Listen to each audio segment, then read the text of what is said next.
ที่ใช่เลือกพรรคที่ชอบสีเขียวเลือกหนึ่งคนชมพูเลือกหนึ่งพรรคท่านนโยบายน่ารักเลือกสภาเลือกคนบัตรสีเหลืองต้องแสดงตัวตนใหม่เห็นชอบไม่เห็นชอบหรือโหวตโนลงไปครบแล้ว3 ใบไปใช้สิทธิ์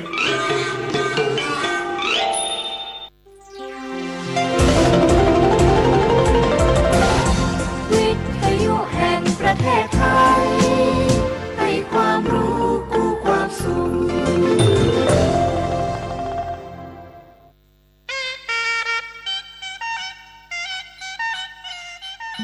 อ่านเล่าวิทยุแห่งประเทศไทยให้ความรู้กู้ความสุข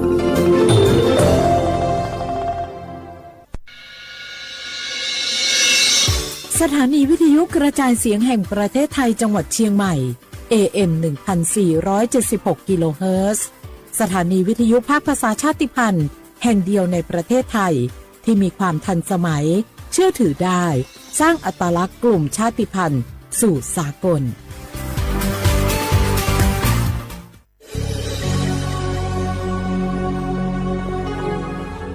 เกิดเป็นคนไทยเติบโตบนผืนแผ่นดินไทยจงภูมิใจในความเป็นไทยชาติไทยเรานั้นนับเป็นชาติที่มีความเป็นมาเก่าแก่ยาวนานเรามีภาษาวัฒนธรรมและมีสิ่งต่างๆที่เป็นเอกลักษณ์ให้เราได้ภาคภูมิใจในความเป็นคนไทย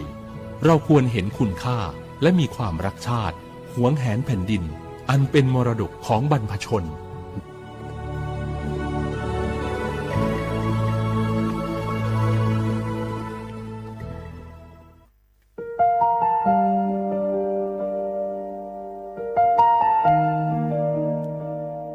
ขอน้อมเกล้าถวายอาลัย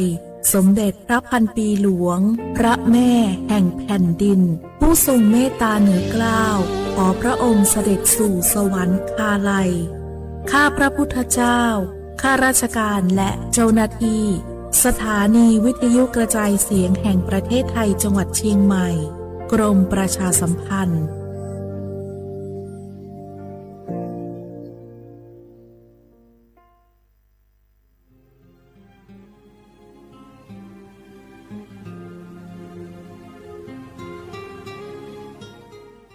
This is a moment of profound grief for the Kingdom of Thailand.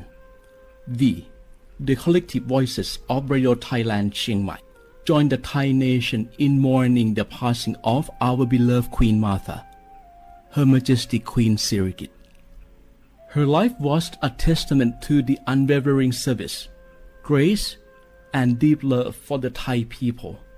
Our humble condolences and thoughts are with His Majesty the King,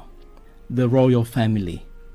and all the Thai people during this deeply sorrowful time. We will remember her forever.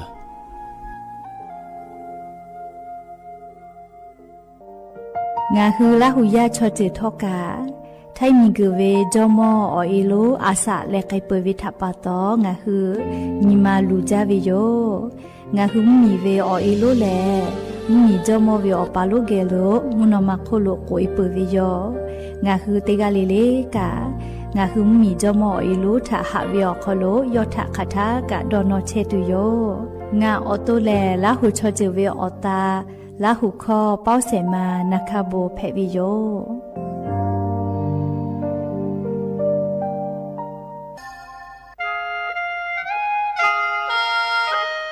คณะรัฐมนตรีมติจอตาเวคัสยินชกอนิติชหาปานิหิงาหาขอชิสขอบิอยาวขโลมติจอเลจิชิตาเวคัสงาหุมมียาบะเตเวพ่อปะหาจอเชเวงาคือไทยมีเกขอเชอวิชอติภาทะบะเตปีแต่กุแลจิชิตาเวคัสมีเวอเลี้ยวค่ามาตราติชสอขโลกุบตาเวงาคือมีอขโลชอตอชอลุพ่อเวพระราชบัญญัตินิหิงาหันชิญขอขโลกุบตาเวคัสไทยมีเกขโลพอลุลาและเชลามอวิชอติภาและทะเบียนประวัติภาคเดเจจอวิชอติภาไทยมีกอคโลลุลาตาวิมมีเวอเลี้ยวค่ากฎหมายค่าเสือคาเดลุลาเลเชเพตูออโป งาคือมีญาติผาถาสถานะคนต่างด้าวเข้าเมืองโดยชอบกฎหมายก็เวบะติผาติปีแต่ก็แลจีชิตาวิโยเปิดตาแลมาตราสืทวิอคโลกโกบุตาเวพระราชบัญญัติสัญชาตินี้หิงาหาหิขออคโลกโกบุตาเวแลงาคือไทมีกอคโลปอวิชอไม่กะอปออิติผาไทมีกอคโลเชมอและทะเบียนประวัติอคโลบะมาโจเฮเวกาญาติผาแลสัญชาติไทยติผาลอเพวิเจกุทีออติอคโลโลโกสำนักบริหารการทะเบียนกรมการปกครองออติอคโลกาจาจาดาเลกาจาลอยวิเจออกาญูเวตันจาวติผาแลนี่คือทะเบียนประวัติคาซืออเพซานาอคโลอาจุยากาติเวียญอยาอคโลจาลอยเพวิเจนี่ชกอนี่ติชหาปานี่หิงาหาขอชกอขออุสจิแม่เจกาเลงาคือไทมีกอคโลมาติคอรมอนี่ชกอนี่ติชหาปานี่หิงาหาขอจุสขออคโลจีชิตาเวคาซืองาคือมียาบะติผามาจอเฮเวไม่เลกะบะมาจอกะไทมีกอคโลเซเชเพตุเวบะติผาติปีแต่ก็แลจีชิตาเวคาซือติปอกอยู่เวลาเลนอลาวิโยแม่งาคือเจ้าวัดจิใหม่ออกข้อตอกอติออกคโลโฆษณาติผาคือกาเวลโกจ้าดาลาเพวิโยอลโกงาคือจิใหม่ออกคโลเวสถานีวิทยุกระจายเสียงแห่งประเทศไทยจังหวัดจิใหม่แลออกข้อตอเวสายาติผาสู่ไกเวกาวูจ้านอคือและโฆษณาติผาคือกาเวลโกจ้าดาคือโทรศัพท์นำบัตรแม่0 5 แซนี่สือขอ0ขอฮีไม่เฮเลกะ0ก้อนี่อ้อขอฮีงาสือก้อโทรศัพท์นำบัตรชเวทะจ้าดาและโฆษณาติผาคือลาเพวิโย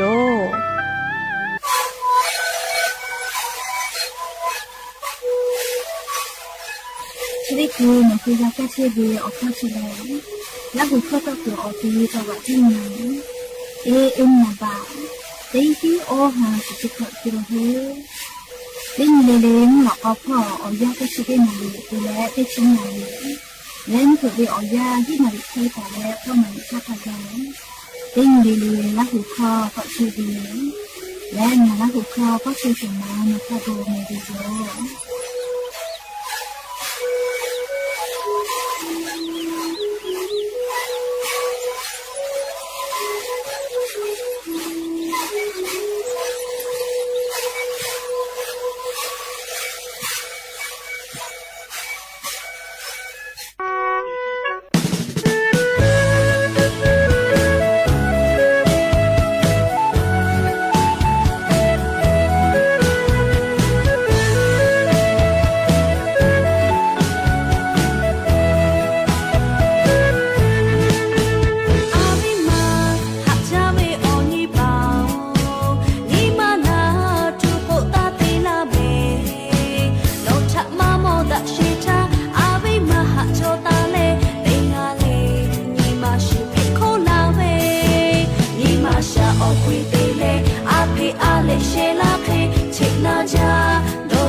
หักเล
e cha be ha be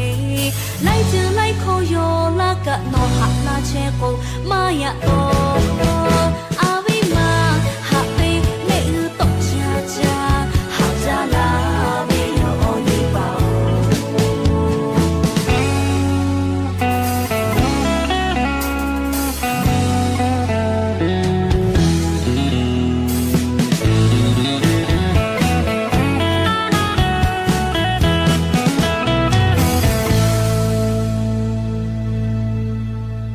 อบดาจาวิโย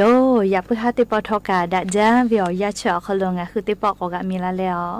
ชุป้าอุปโรเชตาวิอวิอเนียละหุยาติภาเกอติแกรายกาอบดาจาขลอคอกะกอกะดากิเชวิทัปตออลอเปติกาเลลิถาตาอุยอยาวิอขลละเซจาเลอรายกาอบดาจาขลหะอยู่ละวิโยแมหาวิอวิอเนียละหุยาขะพอชุปโรเชตาวิคาคิเพเชเลติกาเลลิทอกาจาแม่ดอแม่ซุแม่กาแม่ฮาเลดอสเชลลีนาจดิเจวิอยาคอโรทอกานี่คือไทมิงกอคอโลแลมุกะวิอยาเปลาพ่อเชลแม่มุกะวิอยาเปลาลอกโกแลมุกุวิอยากอลุยตุโยจราปตองะคือติกาเลเลกาอเจ้ายาคัสเพตอลาเชเวอานาอากอติพาทานี่คือตอดะเลปัวกะกิจูติกาเลเลกาอาชุยอตุโยยากาทะคเดนหาซาดักอิสิแม่อลอโกเชซาจอซาปื้อวิอเจติพาแต่ฮอตาวิมาจอเจฮึกาวิลอกแวอาชุยอตุโยกะจาเลกาติยูเวติคาเจติจอวิจิแมมยก็ยันวิอยากาจะได้สอคอโลแลสปึกขอนี้ยันนี่แลนี่ฮาปาฟิฟาริฮาปาอคอโลยันนี่ฮาปาสุสนี้ฟาอินเพวิโยและจะขอนี้ฮีนี่จะขอมุขอหาวิอวิอเนี่ยละหุยาติเผาเตหะเลเลวิอยาฮินาริควายตาเลอก็นาริทักขะไกเตหะเลเลงะคือละหุคอไรกาอบุดะจาก็วิอคอโลงะคือละหุคอตอไกเชวิโยปุตาเลกันยิพอติพอ Facebook Fan Page สวทเชียงใหม่ AM 1476พ่อกะไลฟ์สดติตอไกเชวิโยอวิอเนี่ยละหุยาติผาติแกละหุคอพอนาและอคือปุตาเลอเลมือทักขะไกติแกโอกาปิดักไอเพวิโยแมมจ้าเลมาเป็นดักไอปื้อเวอานาอมัวคอโลเชตาเว NCD ก็เวอมัวคอโลงาคือไทมิกอคอโลยาเนยาญู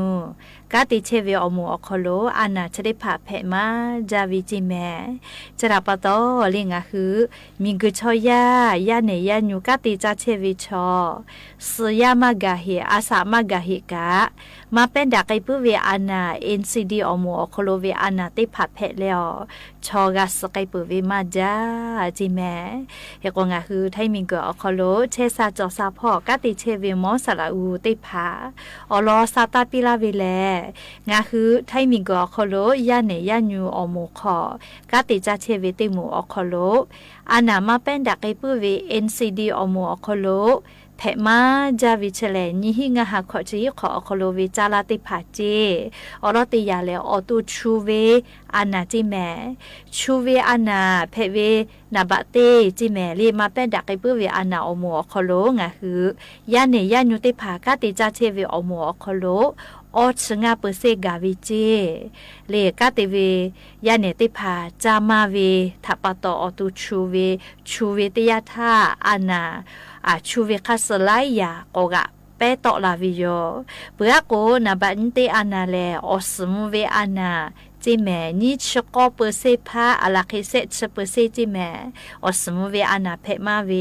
เปตาเลบาวะอานาเลติชติเปเซkhiกาวิจิแม่เลนิเวตยาทากาติเชวิติหมูอคโลเพมาวิอานาจิแม่เลจะได้พาแลมหาวิอวิอเนี่ยละหุยาติเผายานี่งะคืออานามาเป็นดักไอปื้อเวอโมเลโร NCD อโมอคโลเพเชเวอานาจะได้พามาเพตัวโปฟาเวแลเพปือขอเนาะหาซาเลนะชดอเวอาเกดาวิโยแม่ยกนิเวตยาทางาคือไทมิกอคโลจาเลกาวุสพอดอหาดอคิตุกอจอมาวิชออาสาติชงะขอโคไตวิติพาเลอตูชูเวน้ำนะอกิลูอลือไกเว เลแพกไมันจะตัวเวอาลักออชงาเปเซพะจวิเจเลออสมเวอานาเตเลบาวะอานากะจิแมหรือเลกาวุสพ่อแลงาคือไทยมิงกอคลมมียาติผาบาวะอานากอเพมากตัวเวกางาลาสุเซกาเคจอตุโยเจเลจาวิดอเวลาวิแมเลเมาเวงาคือไทยมีกูช่วยเวอชุยเยเวเลจะเคเวติผาดอจอมาเวทัปตอเลจาตุชะติผาจามาจาเลเลเนหัวสอสาลูเวอาเกจาวิตยาทาอานาติผากอแพกเวลอแมเฮกว่าอานาชะติผาแลยาเนยาญูกะติจาเชเวอโมอคโลกะติแพเชวิจิแมตาวากะติมผือมาซเรียซถ้าโกมาซเวเรียโทรศัพท์มือถือจากาเจมาหลอเวจัตูเรียไงเวอบูมาจอเวติวอจาวิทัปตอเรียอตุคโลชูเวอานาเพเลออานาเรียบาวะอานามาก็สมุเวอานานีมาสอานาติภากาคาสเตอานาปติอานาโกกะเปตอลาวิโยเรียกปอตอลาวิโยเฮกว่าน่ะจะได้พาแลแพวิทยาธาน่ะเชกาดอเวลโกเลมอสละอูเจมากุลาเจเจโกน่ะเชกาดอกเอวิโยเรียกก็งะคือน่ะเชดอเวแลอเลมือติไข่ไทยเลหรือกาดอวินะอยากข้างคือน่าเชมากาดอตัวอันน่ะเชมากาเพตุชออลอเปิงคืออตูจาวิดอวิเชวิจอวิเมื่อกากาเจวิชริผาออกาซาคเดจอกาตัวอปูจูจาเลเตียนิแม่ลีนาลาวิทยาธาตุขจาเลชยัชอเชซาเปือทักวอเชซาวิอฟุคาคิมาจอวิจุจาอฟุมาเตเลอฟุนิมาโมเจโกมาอยากข้านาลากอลาลาวิทยาธาเลเชซาจอซาปือวิอฟุคจาวิทาอฟุเตเลนิโมลาวิเจโอเคมากาเพตุยานิงาคือเชซาจอซาเปือทักกาจาวิดอวิพอกาอายิคเดติเลเชซาจอซาเลอานาชริพามากาเพตุอปูฟาตาวิเลดะตุโยแม่แต่ก็แล้ววิอนี่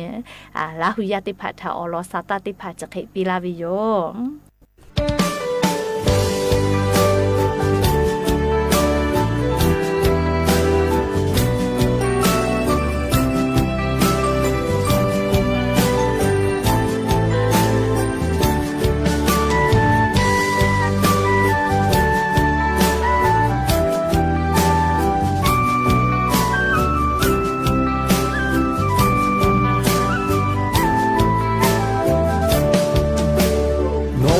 哈飞欧罗，对住我半途落嘞，对呀过对家路，注意他呀家车，人要过不入车，对住对个车不过，我擦呀那摩托，呀哈飞妈妈吧。มามาพูดทอน้องนาทาฮับโบน้องเปล่าเบอฮาเตียงงานยิ่งเชยันยูโปพูดเชเตจเตเงเชกูโกน้องทักงามาโมโทงาฮับเบมามาปาละมาโมโกละเชโบจาเตนิเลโนทายินาฮาจาโนทาฮาจาโนโทฮาโบเตจวยโบโนทาเชติโดละมาโมโกละเชโบจาเตนิเลโนทายินาฮาจาโนทาฮาจาโนโทฮาโบเตจวยโบโนทาเชติโดฮาเช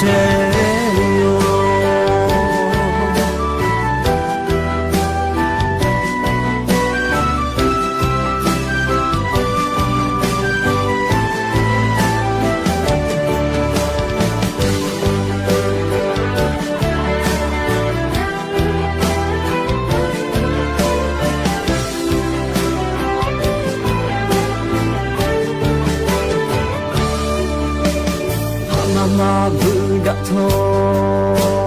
มองนาทาฮับโบนอเปลาเบอฮาเตยาเลงานิเชยะยโบบูดะเชเต追对眼前不波，诺他俺妈摩托，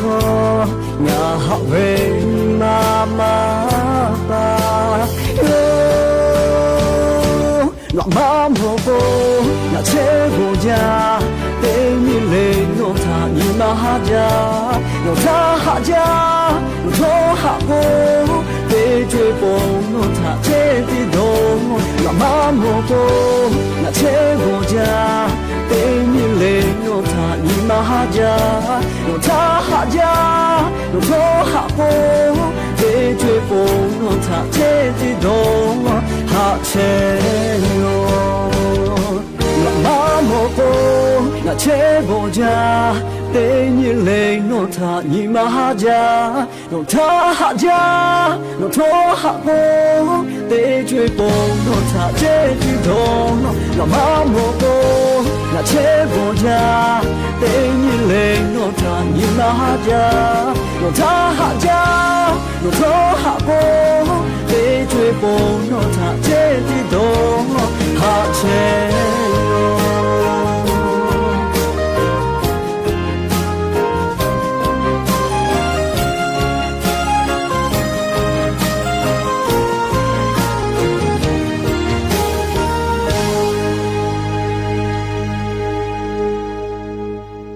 ลาหูยาติเผาญี่ปุ่นเวชติผาชป้าซาตานาหิแม่เราก็จะได้คือเลี้ยงมีต่อมีกังกาจาวิพอจ้าดาเลกาติป่าอมุติผาซาตากาลาวิโยงาคือแท่งมีชอเลี้ยงปื้อวิชอนะมาเรเซียมีอคโลนี่เวกาติผาพอรัสมาวิจิคาเปติชิฮิกาคือวิจิแม่เลี้ยงเตแลมาเรเซียมีอคโลนิใจวิกาเฉลลิสายันขอเจเฮก็นคือโนฮือตุโนฮือเลเว็บไซต์กากาจาเวเลกรมการจัดหางานพ่อเว็บไซต์ออกโคโลสมัครเพจวิจิยันตาเลติชกอยินหาปาฟิฟรีหาปายิหิงหาขอชกอขอวิอยาชอโคโลหนูค่ะหนูเว็บไซต์เลกรมการจัดหางานพ่อลุยและสมัครเพจวิจิออกผู้กามาปืจิแม่งาคือมีออกโคโลเลนางสาวอายารินพันธริศเหลี่ยรองโฆษกประจำสำนักนายกรัฐมนตรีย่อลอสาตาติผาปิกาลาวิแลจุยารัฐบากางาคือไทยมีชอชุมุชุมยอคโลกังกาใจวิชติผาถาจ้าดากอดาปีเชวิจิเรียกก็งาคือไทยมีชอกาชุมยอกากากาใจกว่าพุชติผากามากกาจากาดอวิหาวิโกวิติผาทกะเคลาวิโยยก็จะได้ปอวิอยามาริเซียมยอคโลนี่เว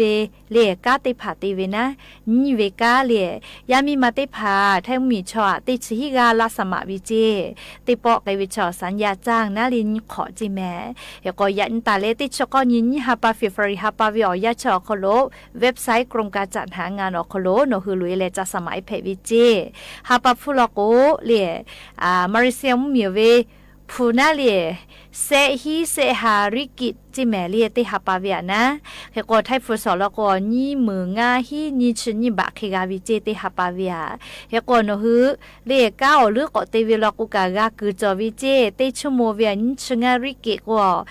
ตินี่เวียนะเลียไลบะก็กาฮิโลแมเลียเฮก็จะได้ปอเวียยาฮักก็ติเชก็ติจะโปเกก็เว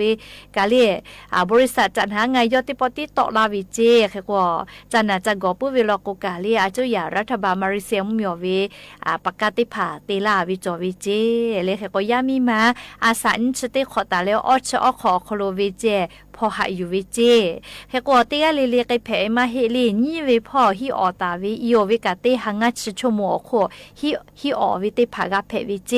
ออกาซาดาเวอนามาจอวิติผากาเพวิเจเรียกเขก็จะกางาคือไทยมีชอยามีมาติผามาเรเซียมมีอโคโลนี่เวกาพอเลลาสมาวิเจแต่ก็แลยันตาเลติชกอยินฮาปาฟิฟรีฮาปาวิออยักขกายพอเลลาสมาวิเจแต่ก็แลงาคือลาหุยาติผาทาอลอซาตาติผาปีลาวิโยแม่และอย่าเพิ่งหาติปอทกาชิลากาลาตุเวอลอซาตาติผาจะใครไม่จะได้โยแม่ลุลาเลกากาพนาเลอโอกาปิลาเชเวติกาเลเลกาอบูจาแม่ติกาเลเล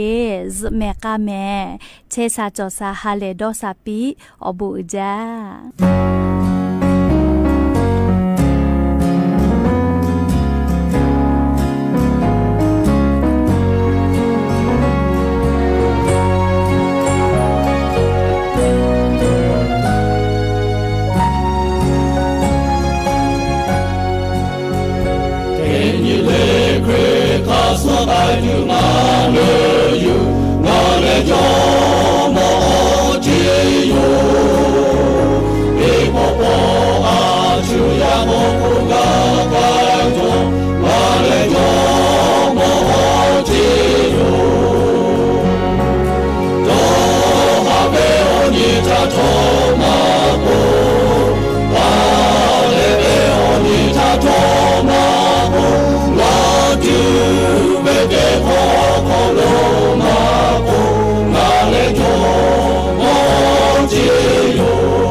สถานีวิทยุกระจายเสียงแห่งประเทศไทยและเครือข่ายทั่วประเทศเสนอข่าวต้นชั่วโมงรู้เร็วรู้จริงเกาะติดทุกสถานการณ์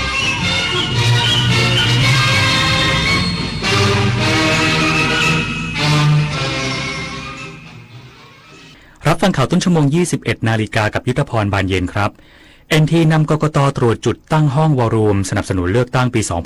2569 เฝ้าระวังภัยทางไซเบอร์ครบวงจรอีกสักครู่กลับมาติดตามรายละเอียดครับ 8 กุมภาพันธ์นี้ทุกเสียงคือพลัง อย่าลืมไปใช้สิทธิ์เลือกตั้งสมาชิกสภาผู้แทนราษฎรและออกเสียงประชามติตั้งแต่เวลา 8 นาฬิกาถึง 17 นาฬิกาณหน่วยเลือกตั้งที่มีชื่อตรวจสอบรายชื่อผู้มีสิทธิ์ได้ที่ www.ect.go.th แอปพลิเคชัน Smart Vote หรือสายด่วน 1444 สร้างสรรค์ประเทศไทยพร้อมใจไปเลือกตั้ง 8 กุมภาพันธ์ต้องการสามใบเลือกคนที่ใช่เลือกพรรคที่ชอบสีเขียวเลือก1 คนชมพูเลือก1 พรรคท่านนโยบายน่ารักเลือกสภาเลือก1 คนบัตรสีเหลืองต้องแสดงตัวตนใหม่เห็นชอบไม่เห็นชอบหรือโหวตโนไปครบแล้ว3 ใบไปใช้สิทธิ์ เลือกตั้งทั้งทีต้องไม่ให้พลาด3 สี3 บัตรเข้าใจให้ครบก่อนเข้าคูหาสีเขียวเอาไว้เลือกตั้งสสแบบแบ่งเขตสีชมพูเอาไว้เลือกพรรคเลือกนโยบายที่คุณชอบและสีเหลืองเอาไว้ออกเสียงประชามติ1 เสียงของคุณมีความหมายต่อประเทศจำสีให้ได้ใช้สิทธิ์ให้ครบ8 กุมภาพันธ์นี้ออกไปใช้สิทธิ์พร้อมกันอนาคตไทยเริ่มจากการเลือกของคุณชวนคนไทยตรวจสอบสิทธิเลือกตั้งด้วยออนไลน์ง่ายๆผ่านระบบของกรมการปกครองหรือแอป Smart Vote ของกกต.ด้วยหมายเลขบัตรประชาชน13 หลักเช็คเขตเลือกตั้งหน่วยเลือกตั้งและสถานที่เลือกตั้ง3 ใบ 3 สีที่ได้มากาให้ถูกเลือกพรรคบัตรสีชมพูเลือกสสบัตรสีเขียวออกเสียงประชามติบัตรสีเหลืองวันอาทิตย์ที่8 กุมภาพันธ์นี้พบกันเวลา 8 นาฬิกาถึง 17 นาฬิกาบริษัทโทรคมนาคมแห่งชาติจำกัดมหาชนนำทีมกกต.ตรวจจุดตั้งห้องวอรูมสนับสนุนภารกิจเลือกตั้งปี 2569 ประกาศความพร้อมศูนย์เฝ้าระวังภัยทางไซเบอร์ครบวงจรพันเอกสรรพชัยหัวนันท์กรรมการผู้จัดการใหญ่บริษัทโทรคมนาคมแห่งชาติจำกัดมหาชนหรือ NT ให้การต้อนรับนายณรงค์รักร้อยกรรมการการเลือกตั้งหรือกกต.และคณะพร้อมนำชมศูนย์เฝ้าระวังและรักษาความปลอดภัยทางไซเบอร์เพื่อสนับสนุนภารกิจเลือกตั้งสมาชิกสภาผู้แทนราษฎรและการออกเสียงประชามติประจำปี 2569 ที่ห้องประชุมอาคาร 20 ชั้น 4 สำนักงานแจ้งวัฒนะโดย NT ได้รับมอบหมายจากกกต.ให้ดำเนินการจัดตั้งศูนย์เฝ้าระวังและรักษาความมั่นคงปลอดภัยทางไซเบอร์เพื่อสนับสนุนการปฏิบัติภารกิจของกกต.เตรียมพร้อมรองรับการเลือกตั้งให้เป็นไปอย่างโปร่งใสถูกต้องและเชื่อถือได้ซึ่งการจัดตั้งศูนย์ในครั้งนี้ NT พร้อมปฏิบัติหน้าที่เฝ้าระวังตรวจสอบและป้องกันภัยคุกคามทางไซเบอร์ครอบคลุมการให้บริการระบบเครือข่ายการสื่อสารและระบบเทคโนโลยีสารสนเทศที่เกี่ยวข้องเพื่อให้กกต.สามารถดำเนินการตรวจสอบและกำหนดแนวทางในการป้องกันและรักษาความมั่นคงปลอดภัยทางไซเบอร์ได้อย่างมีประสิทธิภาพโดยนำเทคโนโลยีด้านไซเบอร์Security ที่ได้มาตรฐานสากลมาใช้ในการตรวจจับวิเคราะห์และรับมือเหตุการณ์ผิดปกติที่อาจส่งผลกระทบต่อความมั่นคงของข้อมูลและระบบสำคัญในช่วงการเลือกตั้งตลอด 24 ชั่วโมงชวิสาประทุมมารายงานแรงงานไทยในประเทศมาเลเซียทยอยเดินทางกลับมาใช้สิทธิ์เลือกตั้งและออกเสียงประชามติผ่านด่านพรมแดนเบตงคาดหวังได้รัฐบาลชุดใหม่พัฒนาจังหวัดชายแดนภาคใต้ที่ด่านพรมแดนเบตงอำเภอเบตงจังหวัดยะลาประชาชนชาวไทยในมาเลเซียรวมถึงกลุ่มแรงงานไทยในประเทศมาเลเซียทยอยเดินทางกลับเข้าสู่ประเทศผ่านด่านพรมแดนเบตงเพื่อกลับมาใช้สิทธิเลือกตั้งสมาชิกสภาผู้แทนราษฎรและออกเสียงประชามติในวันอาทิตย์ที่8 กุมภาพันธ์นี้นางสาวนิสาวิตรีดาหาแมซึ่งเดินทางมาจากกัวลาลัมเปอร์ประเทศมาเลเซียเพื่อกลับไปใช้สิทธิเลือกตั้งที่อำเภอรือสอจังหวัดนราธิวาสกล่าวว่าแม้ตัวเองจะทำงานอยู่ที่มาเลเซียแต่ก็ตั้งใจกลับมาใช้สิทธิ์ของตนเองที่บ้านเกิดและวันนี้แรงงานไทยในร้านต้มยำกุ้งในมาเลเซียก็ต่างทยอยเดินทางกลับมาเพื่อเลือกตั้งโดยหวังว่าการเลือกตั้งในครั้งนี้รัฐบาลชุดใหม่จะเดินหน้าสู่การพัฒนาจังหวัดชายแดนภาคใต้อย่างมีประสิทธิภาพโดยเฉพาะในด้านเศรษฐกิจและปากท้องของประชาชนขณะที่พันตำรวจโทกฤติกรอิชนสารวัตรด่านตรวจคนเข้าเมืองเบตงเปิดเผยว่าได้เพิ่มช่องทางให้บริการประทับตราหนังสือเดินทางเพื่อลดความแออัดพร้อมเฝ้าระวังและคัดกรองนักท่องเที่ยวสัญชาติอินเดียและผู้ที่มีประวัติเดินทางไปยังประเทศอินเดียอย่างละเอียดจากสถานการณ์การระบาดของไวรัสนิปาอุษณีหมัดและสวทเบตงรายงานสถานีอุตุนิยมวิทยานาราธิวาสแจ้งพยากรณ์อากาศวันพรุ่งนี้คาดมีฝนตกช่วงเย็นไม่ส่งผลกระทบต่อการเดินทางออกมาใช้สิทธิ์เลือกตั้งของประชาชน นายเราะมันคารโอราสมันนีผู้อำนวยการสถานีอุตุนิยมวิทยานราธิวาสกล่าวว่าในวันพรุ่งนี้จากการคาดการณ์จังหวัดนราธิวาสช่วงกลางวันจนถึงเย็นสภาพอากาศปกติไม่มีฝนตกปกคลุมทั้งจังหวัดแต่จะมีฝนตกในช่วงค่ำเป็นฝนกำลังอ่อนไม่ได้กระทบต่อการเดินทางออกมาใช้สิทธิเลือกตั้งสสและออกเสียงประชามติของประชาชนในพื้นที่ทั้งนี้ฝนที่จะตกในช่วงค่ำจะเป็นฝนแถวชายฝั่งส่วนใหญ่ในอำเภอเมืองนราธิวาสมาเจาะและตากใบพร้อมกันนี้ขอเชิญชวนประชาชนออกมาใช้สิทธิเลือกตั้งและออกเสียงประชามติเวลา 8 นาฬิกาถึง 17 นาฬิกาณหน่วยเลือกตั้งที่มีรายชื่อประพิชญานันท์เทพรักษ์สวทนราธิวาสรายงานจบข่าวยุทธพรบานเย็นอ่านรับฟังข่าวครั้งต่อไปเวลา 22 นาฬิกาครับ ติดตามข่าวที่นำเสนอไปแล้วได้ที่ www.thainews.prd.go.th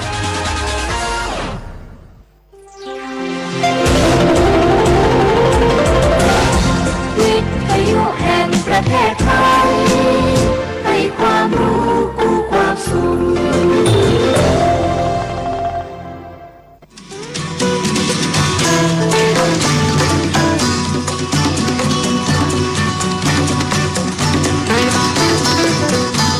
บนเส้นทางของถนนสายนี้เรามีบทเพลงเพื่อชีวิต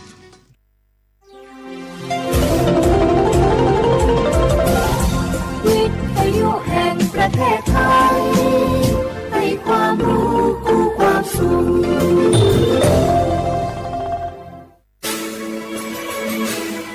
สถานีวิทยุกระจายเสียงแห่งประเทศไทยจังหวัดเชียงใหม่ AM 1476 กิโลเฮิรตซ์สถานีวิทยุภาคภาษาชาติพันธุ์แห่งเดียวในประเทศไทยที่มีความทันสมัยเชื่อถือได้สร้างอัตลักษณ์กลุ่มชาติพันธุ์สู่สากล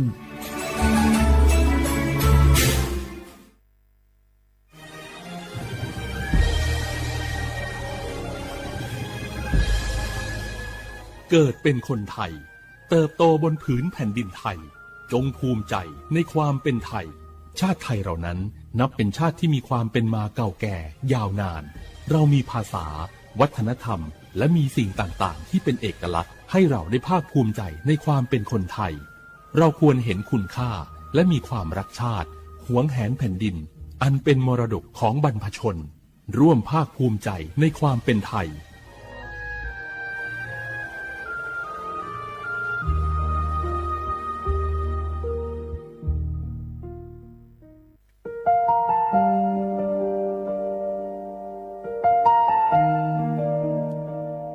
ขอน้อมเกล้าถวายอาลัย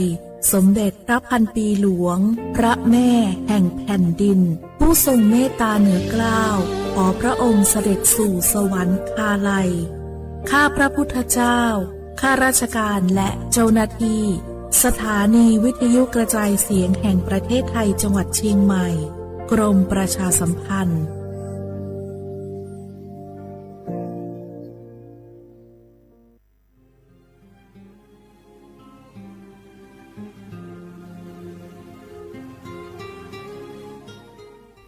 This is a moment of profound grief for the Kingdom of Thailand.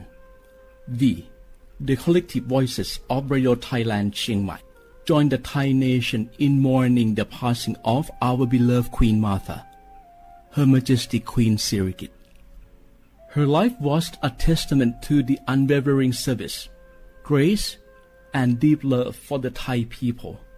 Our humble condolences and thoughts are with His Majesty the King, the royal family, and all the Thai people during this deeply sorrowful time. We will remember her forever.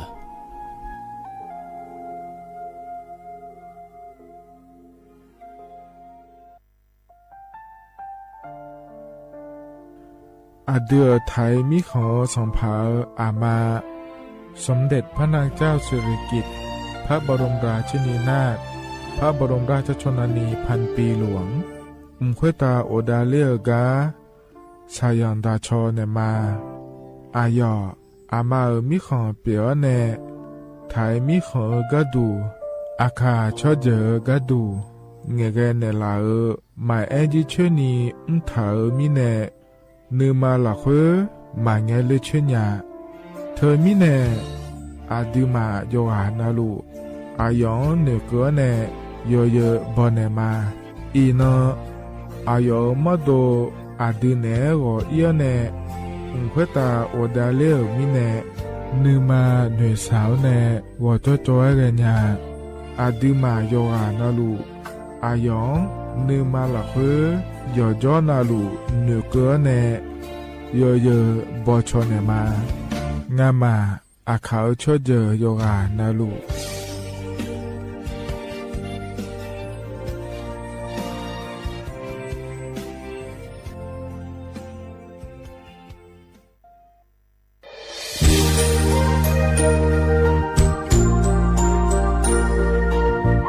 ไอเยี่ยวที่ขอหลวงวัวเนทีมเชียงใหม่และขั้วเธออุเฮฮาเลกะกอวัชมีจากะกอ PM 2.5 กะกอฮอลดามาเดไอเยี่ยนี้มีจาโดโมนะทางศูนย์อำนวยการและแก้ไขปัญหาไฟป่าหมอกควันและฝุ่นละอองจังหวัดเชียงใหม่ละเพื่อนากาซาโบจะมีงาซุ้มตีงีเย่จะมีเยียงจางเลยเนี่ยไม่เดเจ้ามาเมื่อฮอปาย้อนยุ่มได้จางอาเดเย่เนียวทางปชมีจาอุหาและฮอนในพีเอ็ม2.5ก็กอฮอลูดาอากกามาคาทางแอปพลิเคชันไฟดีและขั้วปาเนออนุมายานะมีจามาบิเคเจเดอันอายามก็ดูนะคนนี้อันตีบาลาติเสียในอันสมเชติบาลางาซีอาคนนี้พังหายาโกช่วยกันนี้อาส่วนมาคาจะบ่อนายย่อไปยุบ่อยเจเดหนึ่งเหมือนในสำนักงานประชาสัมพันธ์จังหวัดเชียงใหม่และที่ฟอลโล่กุมอมือดาลานยานีทีมเชียงใหม่และขั้วเธอที่ฟอลโล่เกิดดามาเดเธอมีเนที่ที่โกกานือกามาพายไอเย็นเย็นเจริญเงอันนี้เชื่อว่าบาลาเชสีอาคนนี้พังอายาโกเชสิเงนอถึงกับคณะรัฐมนตรีบอกเจ้าหลวงไอเย็นนี้สัญชาติก็สาลัวเดินชาวบ้านเนี่ยก็ดูเดและบอกจางหาเดยเนียวเดถึงกับย่อมมาตรา17แห่งพระราชบัญญัติคนเข้าเมืองพ.ศ. 2522และขั้วถึงกับเธอเนี่ยไอเย็นนี้ถึงกับไทยมีของหลักคุยพ่ออ้อเหลือว่าเมื่อนี่จ้าเล่าเดอเพราะเนี่ยหลอดทะเบียนประวัติและขั้วเธอย้อนฉายเยี่ยเดินนะขอเนี่ยเยี่ยเนียวถึงกับย่อหาก็ดูการขอสถานะคนต่างด้าวเข้าเมืองโดยชอบด้วยกฎหมายและขั้วเธอย้อนยาเมเจเดเยเนียเดเพราะในเยเนียวมาตรา7ทวิแห่งพระราชบัญญัติสัญชาติพ.ศ. 2508ไอเยนี้เฮก็ถ่ายมิของหลักคุยเดแล้วแน่อาดามงนะอามาเธอกาทะเบียนประวัติบุคคลไม่มีสถานะทางทะเบียนและอ้อเธอไอเยนี้สัญชาติสัญญาเมเจเดเยเนียเดใช่ก็ดูนะคนนี้กูเทเมืองหลักคุยย่อนะเธอก็สำนักบริหารการทะเบียนกรมการปกครองและคุกาชัญญาไม่ได้ยมมือยอหลักคุยนะเยเนียเธอก็ในอำเภอยอฮันเนโจดัวรอราชการอายามหลักคุยอันนี้เชื่อว่าบาลาโกสีอาคนนี้พังอายาโกเชื่อว่าขวงเกนีเดเยเนียวสปสชงาเสียงเนเย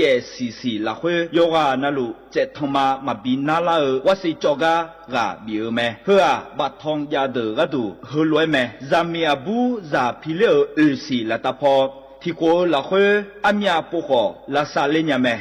จาโกเสียงเนมีหวงเกมาทาเจเลนีลาซาลัวโยกานามาเลนากอนาอุดโฮบาวานโกเชงาโคละตาเดโยฮามาชอบานยาอุดทาลัสเมียนาอุดนากอโลคุมเจจอยอุดโลกเอสนากอนาโดลาอุดโฮทียากิโลเจอุดสิญญาเจมอนาสปสชติซุมจำยอสปสชเขต1เชียงใหม่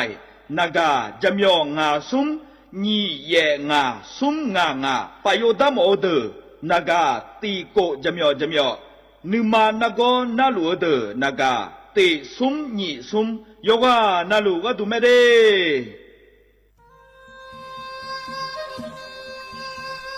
ยาโปนาลูเฮตาขอดังเงอุเฮฮาเล PM 2.5 เฮมีดาลางาเลสีลางาอดีมาเนจังเงดเจอปะปะกัวเงเจมีจาเคมีเน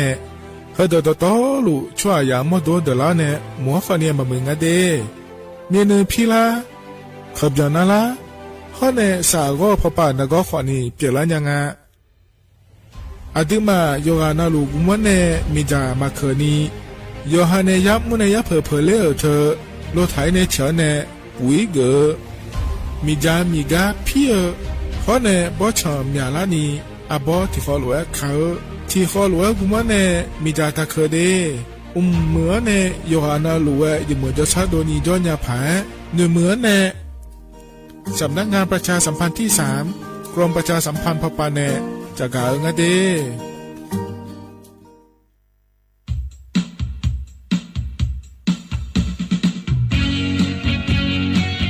อัลโหลก็กว่าจะกาเอกายังอาเดเยเนียเดไอเยเนียวอันนั้นแย่บาลานีสีอาคนยี่พังอายากดช่วยงานเนาะไอเยนี่ตะกาสัญชาติไทยลาเดมันเยนี่โยกานาลู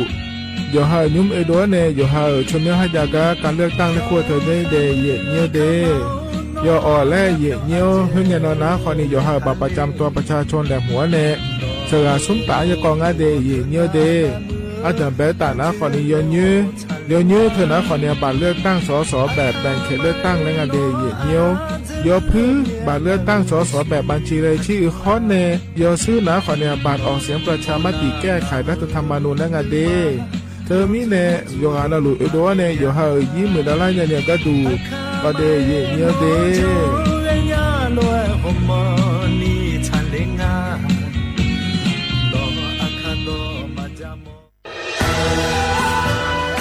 จากศาลากลางจังหวัดน่านหลังเก่าพัฒนาสู่การเป็นศูนย์การเรียนรู้นันทศิษย์ป่าคารโดยมูลนิธิรักป่าน่าน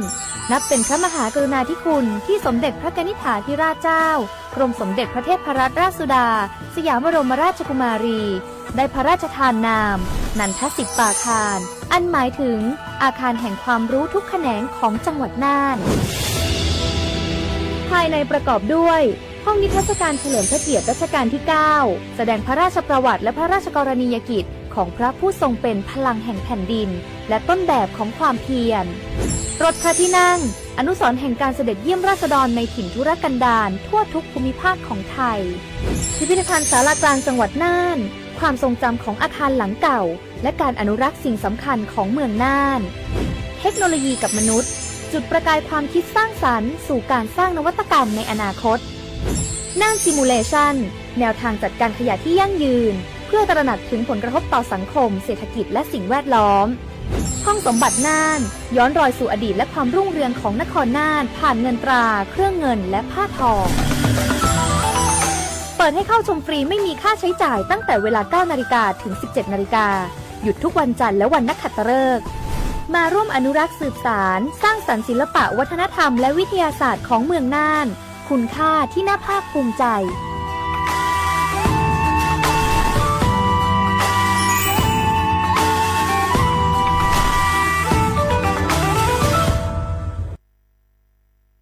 ข้าชอเวน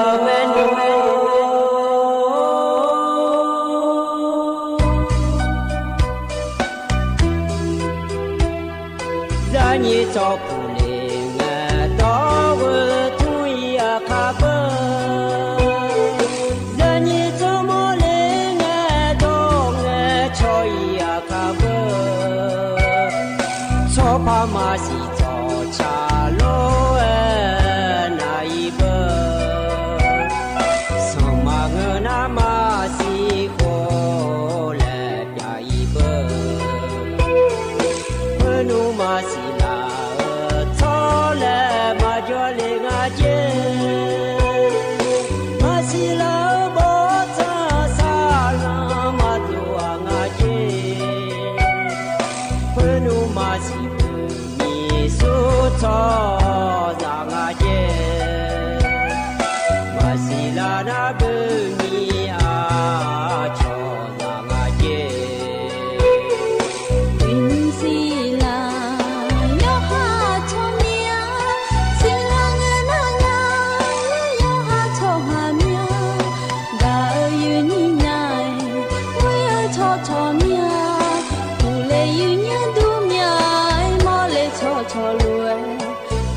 Hãyดูthầm á giờ nhớ nhớ chỉ còn đi anh nhớ mi đo lẽ anh nhớ vô lẽ ở phải thằng chú là mẹ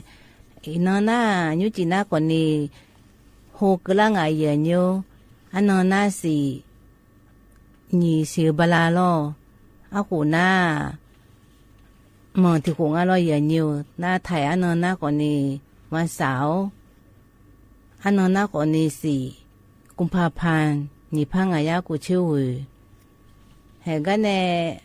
ในวิดีโอคือน่ะก่อนนี่งามาชิมน่ะก่อนนี่สถานีวิทยุกระจายเสียงแห่งประเทศไทยจังหวัดเชียงใหม่สำนักงานประชาสัมพันธ์ที่3กรมประชาสัมพันธ์น่ายุ่มๆแล้วน่ะสวทเชียงใหม่ได้ไงอย่างเงี้ยเห็นกันบินหาดาเลยอุมยาพรนะฮะดาญาอย่างเงี้ยก็มาขอพรในก่อนนี้นะฮะดาญาเฟซบุ๊กพรในก่อนนะฮะดาญามาขอพรนะเบอร์AMแล้วงานรออย่างอยู่ที่พระเอยาสิเชกุหน้าเฟซบุ๊กพรนะสวทเชียงใหม่ AM ที่พระเอยาสิเชกุกิโลเฮอร์แล้วงานอย่างเงี้ยที่ขอรู้จะดามาเดย์เยอะเดย์อินาก่อนงั้นก็ละแม่เยอะอินาก็นี่อยู่ห้ามด่านะขั้นนึงสว่ามีนี่น่ากว่านายันนะอันนั้นก็ละไม่แท้เราจนนั้นก็ละไม่ได้หรอนี่ขลียากูดอมเราขั้นนึงสว่าก็หลังจะสร้างอันนั้นก็ละไม่แน่นี่ถึงมีในยุคจีก็เราจะสร้างแล้วที่ขอรู้จะดามาเนี่ยอินากว่านะอันนั้นก็ละรู้เราขั้นลงอันนี้ก็ก่อแหลมเท้าเนี่ยจะกะเอกะดังนั้นในBCBกามาเดย์เขาเนี่ยเราเนี่ยตัวโลและขั้นอายามให้เนี่ยรู้ป พอดานแห่มาอย่างเงี้ยคนเขาก็มาก็เลยมีนายแล้วเลยอย่างนี้อาจจะเชื่อไปเปล่าแล้วก็ถิบยุ่มแล้วพระบิณฑดามาอย่างเงี้ย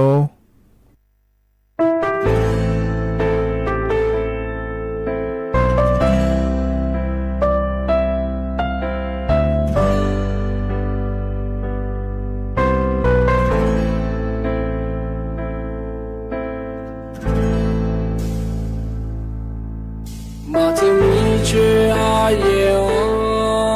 我来叫那太路面，我毛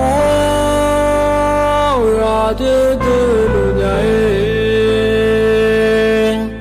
我路来的桥好，我路来下错的错呀，错呀来毛门的哎。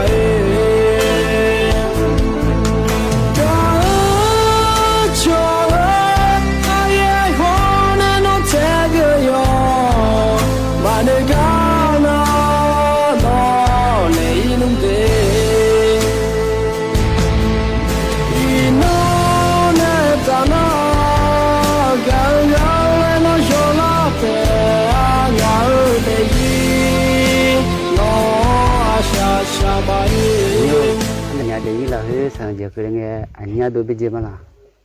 ado anya nya de yile hebe na sang je kelenge ni anya do be ma wa de de lu ya e na lu le de cho ha na lu le sha ta de ta ya le no ma ne ga e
nó tôi về bây giờ em ngala tôi nem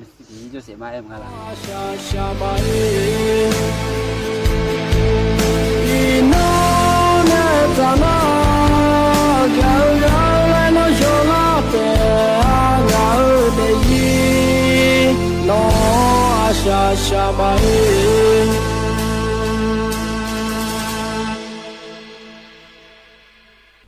ถ้าการยุพเนบินหาดาต่อชาติยุ่งเราอย่าดื้อมานะหาเหมือต่อชาติไม่เดยเนี่ยเดย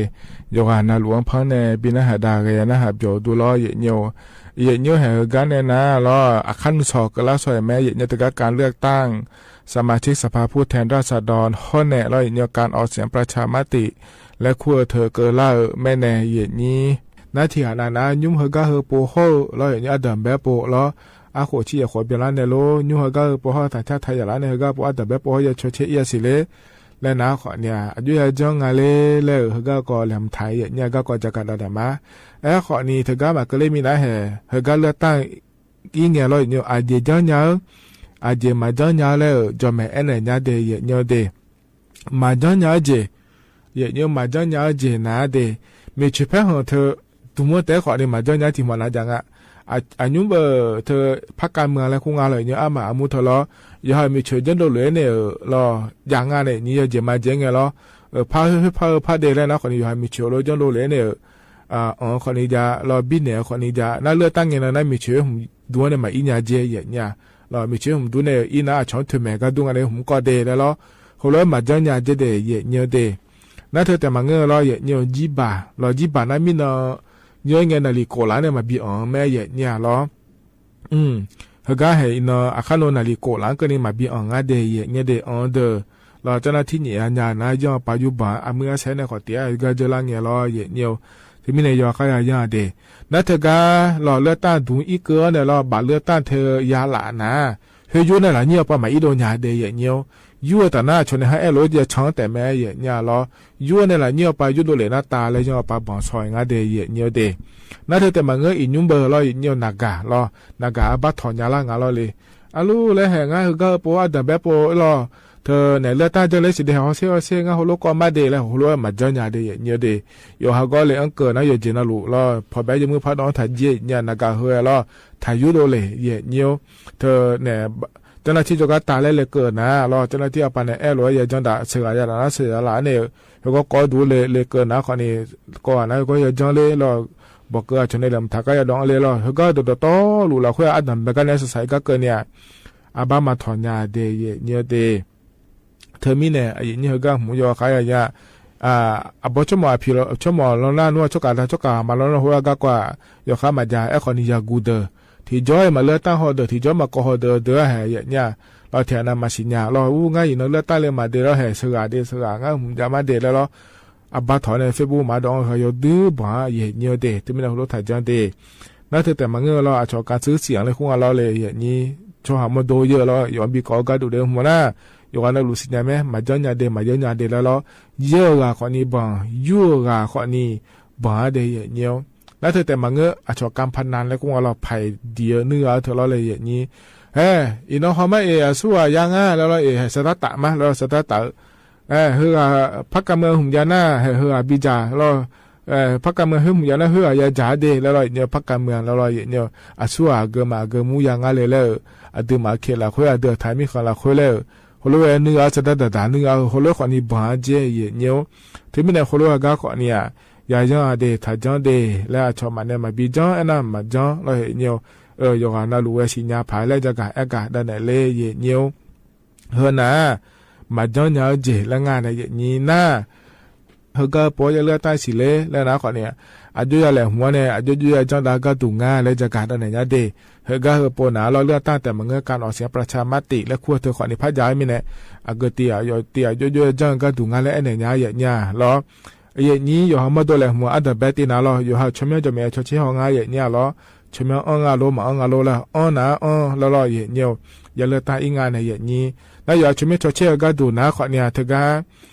เลือกตั้งดูอินเนอร์ชอคูหาเลือกตั้งแล้วคู่อาเทียเนี่ยอยู่แม่นี่นะอยู่ผู้เราคุยจำไหมเนี่ยก็มาขาล้ออยู่ผู้เราคุยจำไหมอีเกินหนาล้ออยู่บัตรประจำตัวประชาชนโลใบขับขี่โลพาสปอร์ตโลมาเงินนะขอในแอปพลิเคชันไทยดีโลแอปพลิเคชันทางรัฐเธอโล DLT สมาร์ทและคู่งานแล้วแหละชอเธอก็ใบขับขี่ก็ดูอยู่มือเธอล้อบางคนพิการและคนเธอก่อนเองจุ่มยาไม่เดย์เนี่ยเดย์ย้อนสบมาสิญญานะเฮก็เจ้าหน้าที่โชว์ปาจอเดอในบิฮอนยาแม่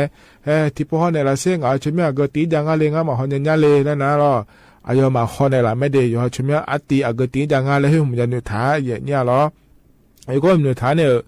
เลยนะเจ้าหน้าที่ก็มีสิ่งไปจอกาบักจะชวนอยู่หันในลำท้าเธอล้อยาบีเนี่ยน่าเกิดตีจะเล่นน้องชุดเมียเลยนะหาละแม่เราหน้าหาละนะคนที่แห่งอาชุดเมียก็ตีจะมาเดแล้วเจ้าหน้าที่จันเนี่ยนะยอมมาสมบูรณ์ที่บัวสมบูรณ์ที่บัวนะเสือนิตาแล้วยุโรเนี่ยเลยดื่มมาล้อเสือนิตาหื้อนะล้อยเยอะตานะเธอการเลือกสมาชิกสภาผู้แทนราษฎรแบบแบ่งเขตและคงอาจจะเนี่ยสอาสู้อยอเขตละคุยบิเกอร์หรือหมอนยาและชดเชลข้อในยอเลือทีมนาสีชมพูหื้อนะอามูพรรคการเมืองและคู่เธออาเกมามุนบิเกอร์หรือหมอนยารัฐบาลและชดเชลเนอเนี่ยเฮนิตายาละนะพยาชานะขอเนี่ยตะกาชอแลมทาดูยาเนี่ยเฮก็บีก็ดูสบดตัวไม่เลยผมเลยอย่างงี้อายมันก็แลมทาจีนแม่เนี่ยล้อสบดดูแล้วก็โบเดอล้อนั่นเลยเกินนะขอนี่ที่ตาก็ดูที่เหมือนน่ะมาก่อนเนี่ยเดเนี่ยเดยจะมาเจงเงี้ยสอก่อนเนี่ยนะที่กลางแต่ยาก่อนเนี่ยกากบาทและคู่ให้เดยจีก่อนนะขอเนี่ยมาเกินเนี่ยกากบาทได้เกินนั่นเลยอาชามาแล้วก่อนเนี่ยแล้วนี่ก็เฮ้ยเลยบิตะเรียวเลยเนี่ยเลยหัวกากบาทแล้วคู่ให้เราเลยนี่รอหัวทีมที่ก็ดูแต่ก่อนเนี่ยรอนี่หัวก่อนหน้าตาแล้วจอยซอยมาพักเกิดยะนะใจที่ตาแกเราเลยนี่ยอเหลือหัวพักการเมืองแล้วคู่หัว อามาอามูหล่องาเชนีอามาอามูจอเธออากมัวก่อนแนมอนยาและทีมหัวแต่ยาก่อนเนี่ยเด็กกากาบาทและขั้วเธอหมล้อเลยอย่างนี้โทรยาก่อนเนี่ยเด็กอย่างนี้เด็กยิมซุ่มมาก่อนเนี่ยยิงอาสุวาบินเนี่ยมาแล้วมาเกิดเนี่ยรออย่างเดียวจ่ออีสอยอะรอจ่ออีสอยเด็กมาเกิดเนี่ยเด็กนักก็ว่าจีน่าจะมือพาเบียวเนี่ยเราอย่างนี้อายุมาเลยอายุมาเนี่ยแต่แบงก์ในเบียวทานเนี่ยจะไม่ฮัลโหลอย่าเบียวเด็กแล้วเบียวกันนะคนเนี่ยโดนเนี่ยเราอย่างเดียวบอกเกอร์เลมทานเนี่ยจะอย่างเนี่ยบอกเกอร์นะเฮ้ยอย่างนี้นะอย่างนี้กันเดี๋ยวเราบอกเกอร์อย่างนี้ก็ดูเลยจะไม่นายเลยงั้นเดี๋ยวเราเลยก็ดูเลยจะไม่อายุมันก็น่ามาต้องเนี่ยเฮ้ยเราอย่างเดียวเฮ้ยก็เจ้าหน้าที่เนี่ยจะไม่จะมาเจ๊งดูมาสิญญาณนะเราอาลาบดีเนี่ยง่ายยิ่งมาก็ยาดองเลยอาจจะมันก็ดองรอดองกันนะคนนี้ยอเลยทีมแล้วพอดองเฮโลจังจีกันนะเราเลยนี่เฮก็ปุ่นอะไรอยู่ส่วนเนี่ยทารุล้อสอจะเชื่อแต่มันเงือกทการออกเสียงประชามติและขั้วเธอของนิพยาเดือดไทยมีของเราขั้วย้อนคือเดือดเฮพาหมอเมียรู้มาพาหมอเมียรู้ยศกบเมียรู้และชอเชื่อยาเฮก็เนี่ยดองจีน่าเราเฮก็หัวที่โปและพยายุเลยง่ายอย่างเนี้ยเสือยศเสียเดเฮก็น่าเราอย่างเนี้ยเสือก็ยัวเนี่ยเราเลยอย่างนี้ยัวนะเราจะที่บาบินเนี่ยยัวนะบอกก็ชมาบีก็ดูและทิมพัดยาเสียเนี่ยยศเสือก็ดูเดแล้วเรายศเสือก็ดูก็และยาอย่างเนี้ยที่ไม่ได้ก็เลยนะเฮ้ยเรายศเสือหัวก็ดูตานะเราอาชาเขาเนี่ยอามาและยาแต่เราเห็นด้วยเขาเนี่ยรับเขาเนี่ยไม่รับแล้วแต่อย่างเนี้ยยศเสือนะยศเสือมาเดนะรับและถ่ายตอนเนี่ยเกิดงานในนี้น่าไม่รับไอ้ก็น่าไม่รับแล้วเฮก็ผมอยากก่อนเนี่ยกากบายากรไม่เหือร้อยเนียวถึงไม่แน่เฮก็ฮอเนี่ยก็จีน่าเราเลยนี่เธอก็รออายุมาบอกเกอร์ดองดูแล้วยังไม่ยอเสื้อก็ดูแต่เดแล้วรอยอเสื้อบอกเกอร์ผมได้เหือทิมแต่ยาแม่อย่างเนี้ยเฮก็ดองกันเนี่ยช่างดูเลยนะจีสอแม่อย่างเนี้ยเดแต่ถึงไม่แน่เราอย่างเนี้ยอันดับแบบกันเนี่ยอาศัยสายก็เกิดนี่เราเลยอย่างเนี้ยอย่างนี้การเลือกตั้งแล้วคู่หัวด้วยอาจารย์ก็ดูง่ายก็โปแล้วอย่างนี้มาสิญญาเดินนะคนนี้สิญญาภายแล้วเจริญเงี้ยเลือกตั้งหอคนนี้เจริญเงี้ยอยู่จอนาลุล้อแต่ก็สอแต่ชอเชื่อมิเนี่ยล้อออกเสียประชามติแล้วคู่เธอมาจ้องหอมิเนี่ยล้อที่มิเนี่ยเขาก็โปนะเขารวยลองเล่าอย่างงั้นเดแล้วอยู่อะไรรวยล้อสก่อนจีน่ะมาชนโดนี่ล้อเธอก็ออกเสียประชามติแล้วคู่เธอที่โปพักก็เล่นยาเนี่ยก็ดูเดแล้วจะกะดานในบีซีบีกาเลเดเยเนียวเดเฮนะขอนี้กาเยเนียจะกะดานในบีซีบีกาลอยเนียวเฮกาหนาวในรอดชาติบิมแล้วพนะหดามาเยเนียวเ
ดชาหมวยดินามุญญาเยญูให้กันในตานาดอนถ้าดอบินาดามาเดียเยญีเดกันในตาอยู่นาวติโกโลนาดามาเยญู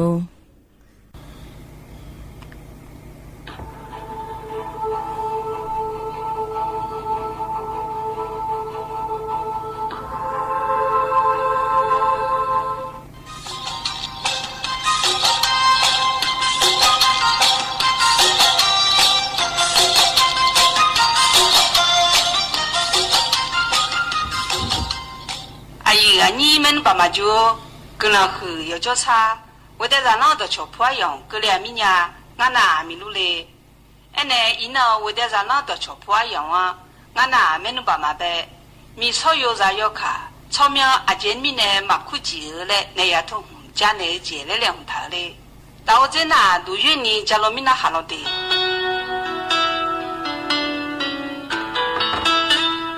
米草有啥要看？草苗阿姐米呢马苦几啊呢？那也通河那头路讲啊。那好草下听用提啊那米子的，要弄那路你得不多的弄啊姐，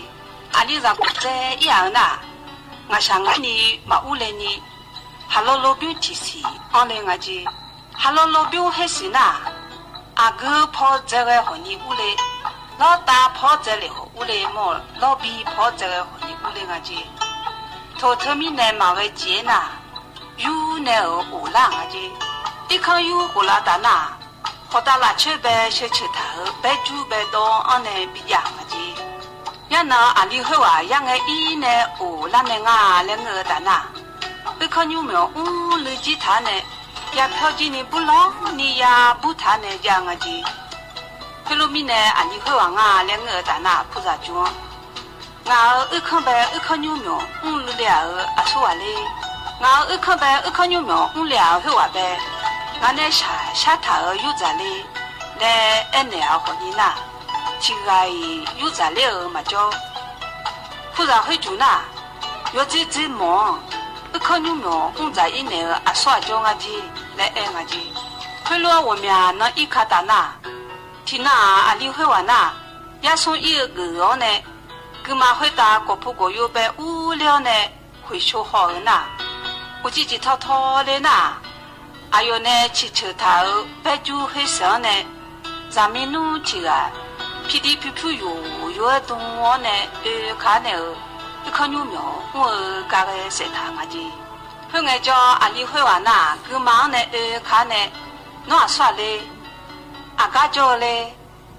阿叔啊咱们嘞，草苗俺就苦嘞嘞，提前晒提前那还那个阿姐，我那阿不会玩那，那呢我回来还路会是吗？那一看白拉安子啊，嘛怕我一年米呀，得和那草西和那的也表明呀，那米啥个啦嘛？我个草苗提纲买爱那花，我个草苗爱多那，米茶会打，侬呢嘛是提子，嘛也叫不啊来爱我姐，阿里会玩那，阿不会玩，草苗嘛是伢那，侬呢提纲嘛得朋友，我爱那来哟，我唱嘛爱那啊，来爱那打那，阿不会玩那，我那阿唱光或者知道要不被应爱。我草苗太多的来爱呢，还有草苗呐，不能让你让吃让炸来苦嘞来爱两个姐，你让嘛啦你要这么，一呢叫阿里好啊，要还嘛的叫咱们也不听啊是，他呢叫么呐，不然会就那阿里好啊，那米让草苗阿姐来苦啦来那还好，阿里好啊那，提前来嘛爱护两个姐。听那阿里会玩那，就用把米白一呢，几把刀切，下子切啊子，啊就阿里会玩下子糯米ra，草苗嘛包在面咯，配ra嘛包，毛针嘛包米乱咯，草茶嘛做家咯，草苗嘛苦家咯，来提个啥也提个，下子那下天个米呢，几把刀也呢。我米ra，老让米，让吃让炸来苦啊来爱多两个鸡，阿里后啊，阿秋或者知道要不呗，到夜到不呢，下次是俺呢一看呗回应的呐，还有一看一住在当标记他呢要俺去。我那二郎上面能吃郎在后啊，两个蛋呐，还有还这上。哦嘞，俺喏阿秋或者知道要不回应的，俺聪明阿秋呗他爱呢的来爱呢。mà na hà ni ngã cho mía à chụp bé ở đâu này xóa à ngã nó này thì gì mà pha ya để chi ngã lệ à khác thì nó ngã mà cho ni bé nghe cứ bằng hợp đồng hát trả lệ à này để giải ya ngã ư cái hồ sơ wo đâu này lại xe lại sao ư cái hồ sơ wo đâu này ở này nà ư làm gì làm chỉ làm ra hơi quá chi nà hơi cái biểu xóa ngã chi阿德阿卡扎，那个你要哈米所有啥个草苗嘛空红呐，头面呢嘛空红啊ji，米所有啥要看，提阿个草苗提阿苦呐，不都漂那拉巴呢，提干嘛呀叫下来到达呀后面呢，米所有啥要看，提阿个草苗提阿嘛苦呢，要是包包得看里啊ji。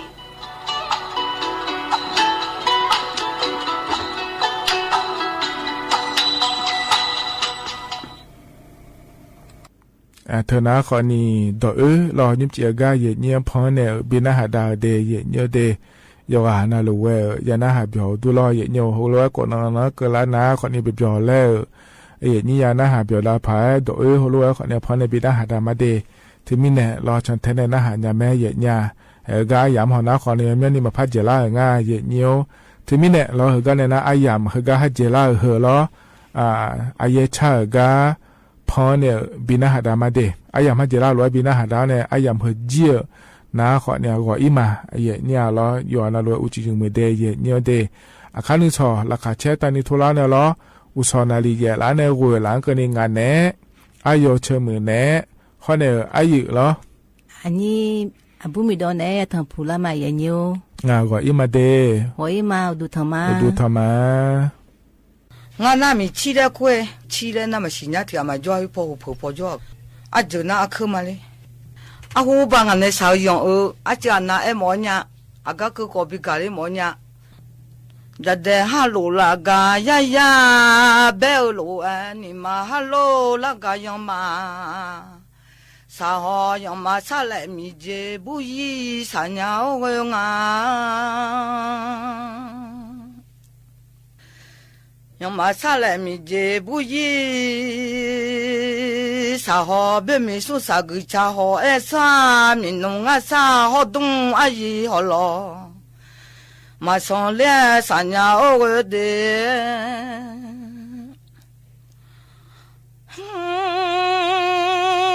ယညင်းငါတာစာအချောမကြောမြလာနညာဘမီဆူဆာလာဂျူဖဲကြမီနုံငါဆာလာနေဖဲလို့ယညာလောမီစီဆာမီလောမဝဲ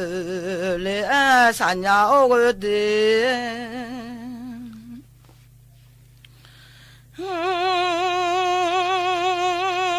ဘောချောင်းယညီစာအာဟောပြမdeမြလာနညာမီလို့စာမီဟောရdeမြအဲရောစစာညာ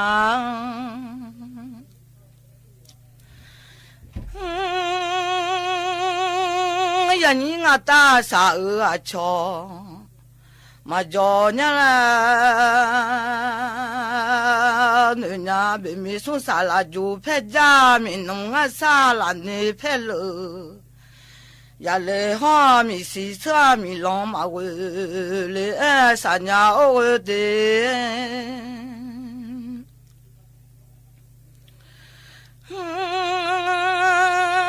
บ่ชอนยานิสาฮอปยามาเดမြလာနညာမီလို့စာမီဟောဒညာအဲဟောစစ်စာမြငါကြည်ရခမ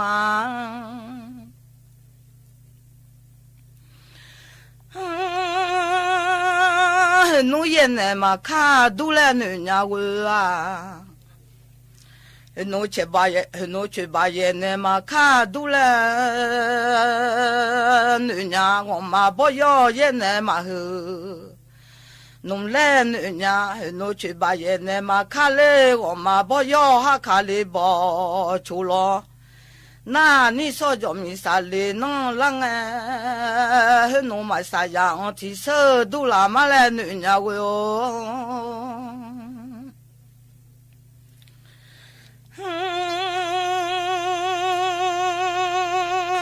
jo ma mi je nga ha ti ga ya le ya ni nga ta sa a cho ma jo ha he no che ba ye ne ma kha ngo ma bo yo ye ne ma hu lon na go kha go ya ha kha le bo chu lo na he no ma sa ya on ti se du la ma la nu nya de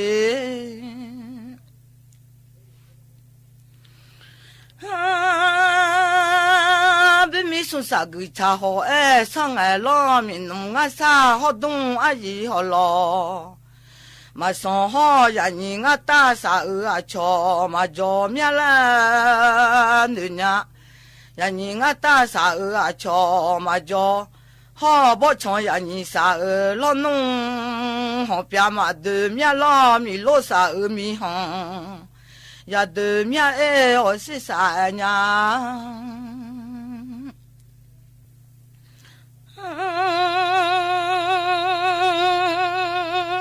ha ding e bo gu lo sa nya de ha ya sa ding e bo gu lo sa nya mi lo ya ya nu e ju cho o go la ho sa nya o mi je nga ha ti ga mo le o chu ka no mya de nge lo ke tu su ji he ma nu mu ya mo e chu ka no mya de nge lo mo ti ma o le o no nyu ti ma la o wa ho no ye sa di nge bo gu lo sa nya de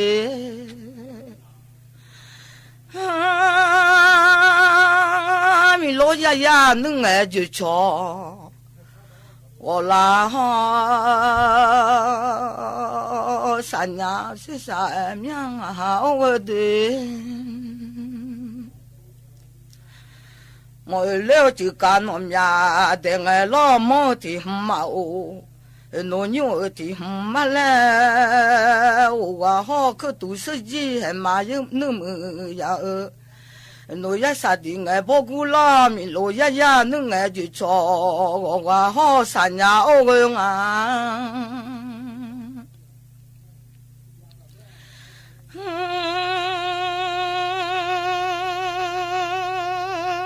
mi lo ya ya nu ngai ju cho wa la ho sa ga ho no ha pu le jia cha lo myang a ha o de no ha pu le jia cha nga ha mo le jia sa ga ho ya ma sa le mi je bu yi sa nya o de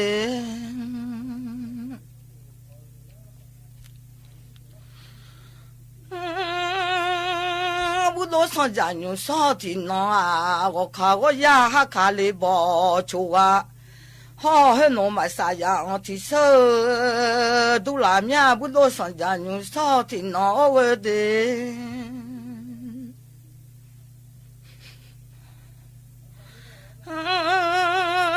没有包啊嘛有口，包啊嘛老忙啊。mi yo bo ama yo ke bo ama no no ya mi bo o che da sa don mya ya yo bo ji bo sa ga du mi la ma le nu me a ma ne bo la ko ye chi sum ma byon a ko ye chi sum ma byon yi te wa ha ma ne bo la che nga nga ko ma ko ha che nga nga ko ma ko yi nong 几个好嘛不嘛送别路外面啊好我的。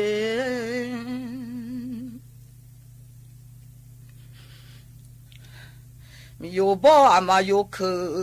包阿妈也没包我走到沙东面也有包几包啥个，东米拉嘛来牛啊嘛那包拉过也去送马병过也去送马병一头我好嘛那包拉去啊过嘛过。啊，请我姑妈过一闹家嘛，把嘛送别路外面啊。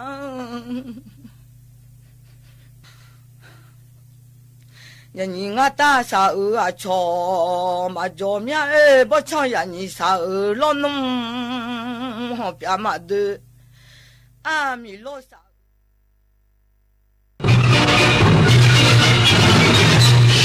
สถานีวิทยุกระจายเสียงแห่งประเทศไทยและเครือข่ายทั่วประเทศเสนอข่าวต้นชั่วโมง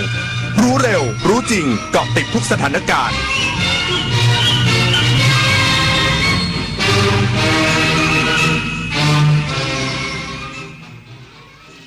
รับฟังข่าวต้นชั่วโมง 22 นาฬิกากับยุทธพรบานเย็นครับ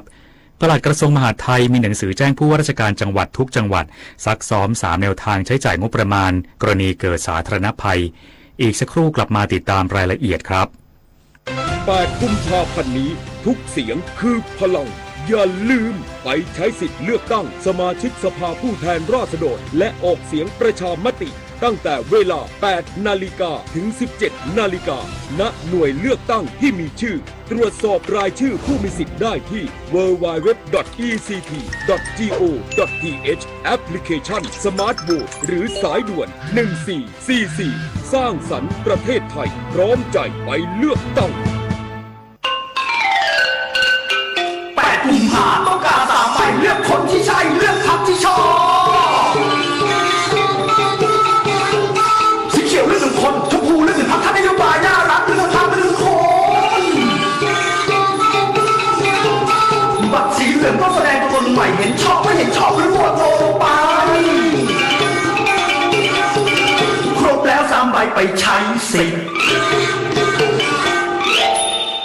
เลือกตั้งทั้งทีต้องไม่ให้พลาด3 สี 3 บัตรเข้าใจให้ครบก่อนเข้าคูหาสีเขียวเอาไว้เลือกตั้งสสแบบแบ่งเขตสีชมพูเอาไว้เลือกพรรคเลือกนโยบายที่คุณชอบและสีเหลืองเอาไว้ออกเสียงประชามติ1 เสียงของคุณมีความหมายต่อประเทศจำสีให้ได้ใช้สิทธิ์ให้ครบ8 กุมภาพันธ์นี้ออกไปใช้สิทธิ์พร้อมกันอนาคตไทยเริ่มจากการเลือกของคุณ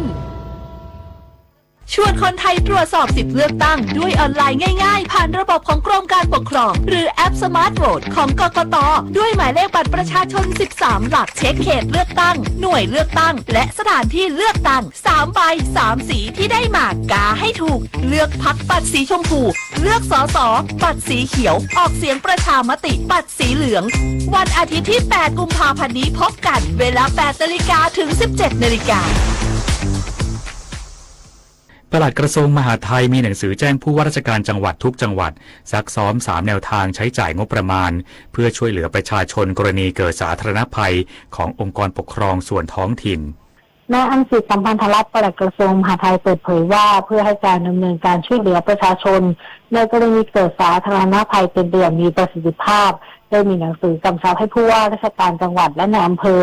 กำกับดูแลการปฏิบัติราชการขององค์กรปกครองส่วนท้องถิ่นซักซ้อมแนวทางการใช้จ่ายงบประมาณขององค์กรปกครองส่วนท้องถิ่นเพื่อช่วยเหลือประชาชนในกรณีเกิดสาธารณภัย3แนวทางได้แก่กรณีเกิดสาธารณภัยองค์กรปกครองส่วนท้องถิ่นสามารถช่วยเหลือประชาชนในเบื้องต้นโดยทันทีโดยพิจารณาใช้จ่ายงบประมาณจากงบกลางเงินสำรองจ่ายกรณีองค์กรปกครองส่วนท้องถิ่นมีงบประมาณไม่เพียงพอ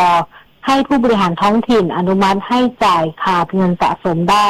ตามความจำเป็นในขณะนั้นในกรณีองค์กรปกครองส่วนท้องถิ่นพิจารณาแล้วเห็นว่าค่าใช้จ่ายงบประมาณเพื่อให้ความช่วยเหลือประชาชนอาจส่งผลกระทบต่อสถานะทางการคลังในการบริหารหรือการจัดบริการสาธารณะให้รายงานต่อส่วนราชการที่เกี่ยวข้องเพื่อใช้อำนาจหน้าที่ในการช่วยเหลือโดยไม่จำเป็นต้องใช้จ่ายงบประมาณขององค์กรปกครองส่วนท้องถิ่นให้หมดก่อน จุฑามาศรักษาพันธ์รายงานวุฒิสภาเดินหน้าขับเคลื่อนเศรษฐกิจฐานรากชู 4 เสาหลักยกระดับสินค้า GI และวิสาหกิจชุมชนด้วยนวัตกรรมดิจิทัลมุ่งสร้างความยั่งยืนในระดับสากลนายนิพนธ์เอกวานิชประธานอนุกรรมาธิการการพาณิชย์และการอุตสาหกรรมวุฒิสภาประชุมขับเคลื่อนเศรษฐกิจฐานรากเร่งยกระดับวิสาหกิจชุมชนและสินค้า GI ด้วยนวัตกรรมและเศรษฐกิจสีเขียวโดยที่ประชุมได้วางกรอบการศึกษา 4 เสาหลักสำคัญคือปฏิรูปนโยบายวางรากฐานกฎหมายและสิทธิประโยชน์ให้ผู้ผลิตรายย่อยบูรณาการห่วงโซ่อุตสาหกรรมเชื่อมโยงชุมชนเข้ากับการท่องเที่ยวและบริการเพื่อสร้างเศรษฐกิจหมุนเวียนปลดล็อกกลไกการเงินเพิ่มโอกาสให้เข้าถึงแหล่งทุนได้จริงและใช้นวัตกรรมดิจิทัลสร้างมาตรฐานความน่าเชื่อถือให้สินค้าเป็นที่ยอมรับในระดับสากลทั้งนี้คณะอนุกรรมาธิการคาดหวังว่าแนวทางนี้จะช่วยลดความซ้ำซ้อนของหน่วยงานรัฐและสร้างความร่วมมือกับภาคเอกชนเพื่อเสริมสร้างความเข้มแข็งให้เศรษฐกิจฐานรากเติบโตได้อย่างยั่งยืนและแข่งขันได้ในระยะยาวชาววิสาประทุมมารายงานหัวหน้าพรรคภูมิใจไทยยืนยันกรณีมีการเผยแพร่ภาพนั่งรับประทานอาหารคู่กับนายเบนสมิธเป็นภาพสร้างขึ้นจาก AI และไม่ทราบเจตนาผู้ที่ปล่อยภาพนายอนุทินชาญวิรากูลหัวหน้าพรรคภูมิใจไทยกล่าวถึงกรณีมีการเผยแพร่ภาพนั่งรับประทานอาหารคู่กับนายเบนสมิธในช่วงวันสุดท้ายของการหาเสียงเลือกตั้งโดยยืนยันว่าเป็นภาพที่สร้างขึ้นด้วย AI ใต้ภาพมีการระบุปี 2005 หรือปี 2548 ซึ่งเป็นช่วงที่ตนเองดำรงตำแหน่งรัฐมนตรีช่วยว่าการกระทรวงพาณิชย์ในสมัยรัฐบาลนายทักษิณชินวัตรและในช่วงเวลาดังกล่าวยังไม่ได้รู้จักกับนายเบนสมิธย้ำว่าภาพที่อ้างว่าเป็นภาพล่าสุดนั้นไม่ทราบว่าผู้เผยแพร่มีเจตนาใดนายอนุทินยังกล่าวว่าไม่มีปัญหาและไม่ติดใจเพราะต่อให้เป็นภาพถ่ายเมื่อ 20-30 ปีก่อนก็ไม่ได้เป็นการกระทำที่ผิดกฎหมายพร้อมย้ำว่าในช่วงการลงพื้นที่หาเสียงตลอด1 เดือนที่ผ่านมาตนเองถ่ายภาพร่วมกับประชาชนจำนวนมากไม่สามารถเลือกหรือปฏิเสธการถ่ายภาพได้เนื่องจากเป็นบุคคลสาธารณะสิ่งสำคัญที่สุดคือเจตนาการหาเสียงในยุคปัจจุบันและเทคโนโลยีที่ก้าวหน้าทำให้สามารถขอถ่ายภาพได้ตลอดเวลาจะต้องไม่ไปมีธุรกรรมหรือความเกี่ยวข้องกับบุคคลที่อาจเข้าข่ายกระทำผิดกฎหมายผลิตนาฏ ขวัญแสนสุขรายงานจบข่าวยุทธพรบานเย็นอ่านรับฟังข่าวครั้งต่อไปเวลา 23 นาฬิกาครับติดตามข่าวที่นำเสนอไปแล้วได้ที่ www.thainews.prd.go.th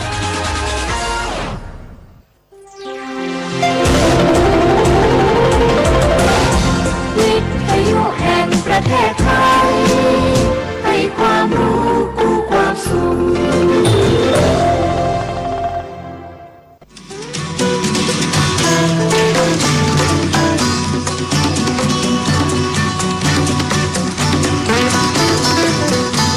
บนเส้นทางของถนนสายนี้เรามีบทเพลงเพื่อชีวิตดนตรีกวีวิทยุแห่งประเทศไทยให้ความรู้กู้ความสุข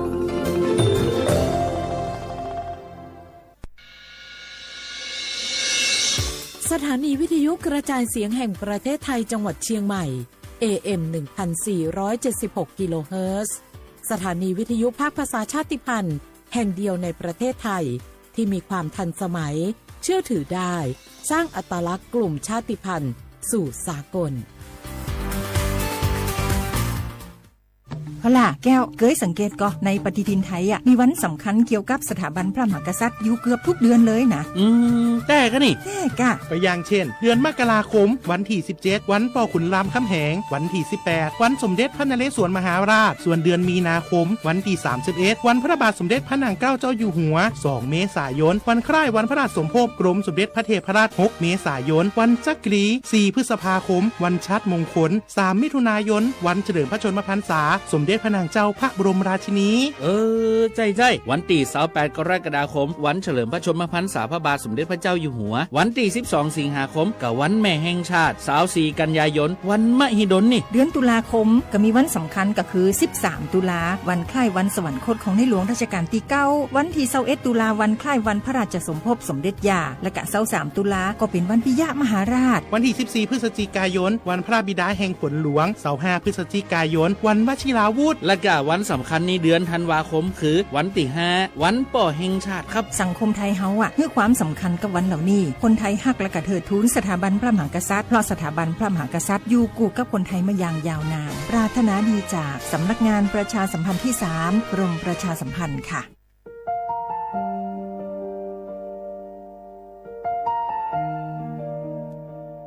ขอน้อมเกล้าถวายอาลัย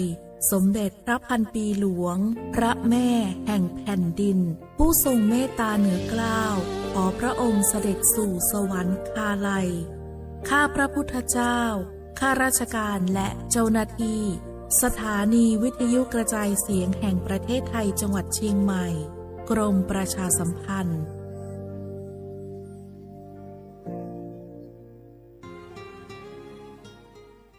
This is a moment of profound grief for the Kingdom of Thailand. We, the collective voices of Radio Thailand Chiang Mai, join the Thai nation in mourning the passing of our beloved Queen Martha, Her Majesty Queen Sirikit. Her life was a testament to the unwavering service, grace, and deep love for the Thai people. Our humble condolences and thoughts are with His Majesty the King, the royal family, and all the Thai people during this deeply sorrowful time. We will remember her forever.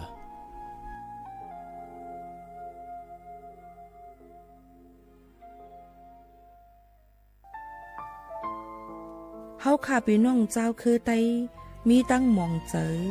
อันเจ้านางหอคำสมเด็จพระนางเจ้าสิริกิติ์พระบรมราชินีนาถพระบรมราชชนนีพันปีหลวงไล่เข้าสวนหมักหักคำนนเพกว่าย้อนสู้เก่าตึงปันเฮาวิเย็นขวัญเงาเจ้าเฮาขาหอดถึงตีสุคติกัดเย็นเสกำเฮาขาพี่น้องก้นคือไต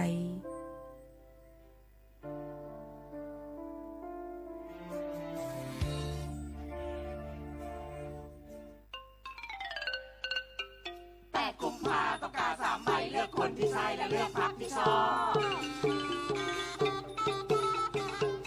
สีเขียวเลือก1 คนชมพูเลือก1 พรรคนโยบายน่ารักเลือก1 พรรคเลือก1 คนบัตรสีเหลืองต้องแสดงตัวตนใหม่เห็นชอบไม่เห็นชอบรู้ตัวลงไปครบแล้ว3 ใบไปใช้สิทธิ์ในช่วงนี้หลายพื้นที่ของประเทศไทยอากาศหนาวเย็นอย่างต่อเนื่องโดยเฉพาะยอดดอยและยอดภูประชาชนอาจเสี่ยงต่อโรคและภัยสุขภาพจากอากาศหนาวได้ขอให้ทุกคนเฝ้าระวังโรคที่พบบ่อยในฤดูหนาวได้แก่ไข้หวัดใหญ่ปอดอักเสบโรคอุจจาระร่วงโรคหัดโรคมือเท้าปากรวมทั้งภาวะเจ็บป่วยหรือเสียชีวิตจากอากาศหนาวโดยไม่ทราบสาเหตุโดยเฉพาะผู้ที่ไม่สวมใส่เสื้อผ้ากันหนาวหรือผู้ที่ดื่มสุราเป็นประจำป้องกันง่ายๆเริ่มที่ตัวเราดูแลสุขภาพให้แข็งแรงออกกำลังกายสม่ำเสมอรับประทานอาหารปรุงสุกดื่มน้ำสะอาดล้างมือบ่อยๆไม่ใช้ของส่วนตัวร่วมกับผู้อื่นและหากมีอาการไอจามอย่าลืมสวมหน้ากากอนามัยทุกครั้งขณะอยู่ในที่แออัดที่สำคัญควรรักษาความอบอุ่นเตรียมเสื้อผ้ากันหนาวให้เพียงพองดดื่มเครื่องดื่มแอลกอฮอล์เพื่อความปลอดภัยในช่วงอากาศหนาวนี้ดูแลสุขภาพให้แข็งแรงตลอดช่วงฤดูหนาวนี้กันด้วยนะคะด้วยความปรารถนาดีจากสำนักงานประชาสัมพันธ์ที่3กรมประชาสัมพันธ์ทุกคนเร็วๆทุกคนเก็บของเร็วๆแผ่นดินไหวแล้วแผ่นดินไหวเดี๋ยวพี่เดี๋ยวก่อนจะรีบไปไหนเก็บของไปไหนพี่ เนี่ยพี่ดูในข่าวเขาทำคลิปมานะว่าจังหวัดเราเนี่ยแผ่นดินจะไหวพี่ยังไม่มีแฟนเลยเนี่ยกลัวตายมากเลยเนี่ยไม่อยากตายเอ้าพี่ไปฟังข่าวปลอมมาอีกแล้วเหรอทำไมพี่ไม่ไปดูข้อมูลแผ่นดินไหวที่แอป Earthquake หรือว่า Thai Disaster Alert อ่ะเขาบอกข้อมูลหมดเลยว่าสถานการณ์แบบไหนระดับไหนต้องทำตัวยังไงบ้างอีกอย่างถ้ามือถือพี่ไม่มีเน็ตเนี่ยเขาจะมีเซลล์บอร์ดแคสส่งข้อความแจ้งเตือนมาที่โทรศัพท์พี่โดยตรงเลยพร้อมข้อปฏิบัติด้วยเหลือแค่พี่ปฏิบัติตามนั่นแหละ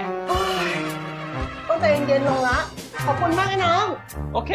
รู้ทันสาธารณภัยห่างไกลความเสียหายด้วยความปรารถนาดีจากสำนักงานประชาสัมพันธ์ที่3กรมประชาสัมพันธ์จับ จากศาลากลางจังหวัดน่านหลังเก่าพัฒนาสู่การเป็นศูนย์การเรียนรู้นันทศิษย์ป่าคารโดยมูลนิธิรักป่าน่านนับเป็นพระมหากรุณาธิคุณที่สมเด็จพระกนิษฐาธิราชเจ้ากรมสมเด็จพระเทพรัตนราชสุดาสยามบรมราชกุมารีได้พระราชทานนามนันทศิษย์ป่าคารอันหมายถึงอาคารแห่งความรู้ทุกแขนงของจังหวัดน่านภายในประกอบด้วยห้องนิทรรศการเฉลิมพระเกียรติรัชกาลที่ 9 แสดงพระราชประวัติและพระราชกรณียกิจของพระผู้ทรงเป็นพลังแห่งแผ่นดินและต้นแบบของความเพียรรถพระที่นั่งอนุสรณ์แห่งการเสด็จเยี่ยมราษฎรในถิ่นทุรกันดารทั่วทุกภูมิภาคของไทยพิพิธภัณฑ์ศาลากลางจังหวัดน่านความทรงจำของอาคารหลังเก่าและการอนุรักษ์สิ่งสำคัญของเมืองน่านเทคโนโลยีกับมนุษย์จุดประกายความคิดสร้างสรรค์สู่การสร้างนวัตกรรมในอนาคตน่านซิมูเลชันแนวทางจัดการขยะที่ยั่งยืนเพื่อตระหนักถึงผลกระทบต่อสังคมเศรษฐกิจและสิ่งแวดล้อมห้องสมบัติน่านย้อนรอยสู่อดีตและความรุ่งเรืองของนครน่านผ่านเงินตราเครื่องเงินและผ้าทองเปิดให้เข้าชมฟรีไม่มีค่าใช้จ่ายตั้งแต่เวลา 9 นาฬิกาถึง 17 นาฬิกาหยุดทุกวันจันทร์และวันนักขัตฤกษ์มาร่วมอนุรักษ์สืบสานสร้างสรรค์ศิลปะวัฒนธรรมและวิทยาศาสตร์ของเมืองน่านคุณค่าที่น่าภาคภูมิใจ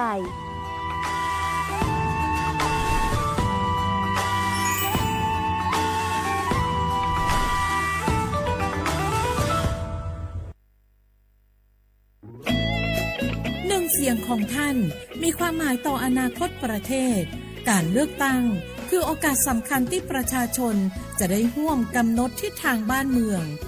ขอเชิญชวนพี่น้องประชาชนผู้มีสิทธิ์เลือกตั้งทุกท่านออกไปใช้สิทธิ์เลือกตั้งปี 2569 เลือกคนดีเลือกผู้แทนที่ตั้งใจทำงานเพื่อประโยชน์ของประชาชนบดีปล่อยให้เสียงของท่านเงียบหายเพราะประชาธิปไตยเริ่มต้นที่การไปใช้สิทธิ์ร่วมกันไปเลือกตั้งอย่างพร้อมเพรียงกันวันอาทิตย์ที่ 8 กุมภาพันธ์ 2569 8 โมงเช้า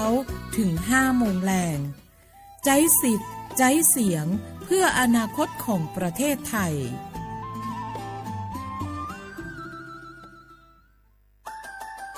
สปสช.ชวนคนไทยทุกคนทั่วประเทศใช้แอปเป๋าตังเช็คสิทธิประโยชน์รับบริการป้องกันโรคตามกลุ่มวัยเพื่อลดความเสี่ยงการเจ็บป่วยโดยเลือกเมนูกระเป๋าสุขภาพเลือกสิทธิสุขภาพดีป้องกันโรคสามารถจองคิวพร้อมนัดวันและเวลาเข้ารับบริการได้ฟรีสะดวกรวดเร็วสอบถามเพิ่มเติมสายด่วนสปสช1330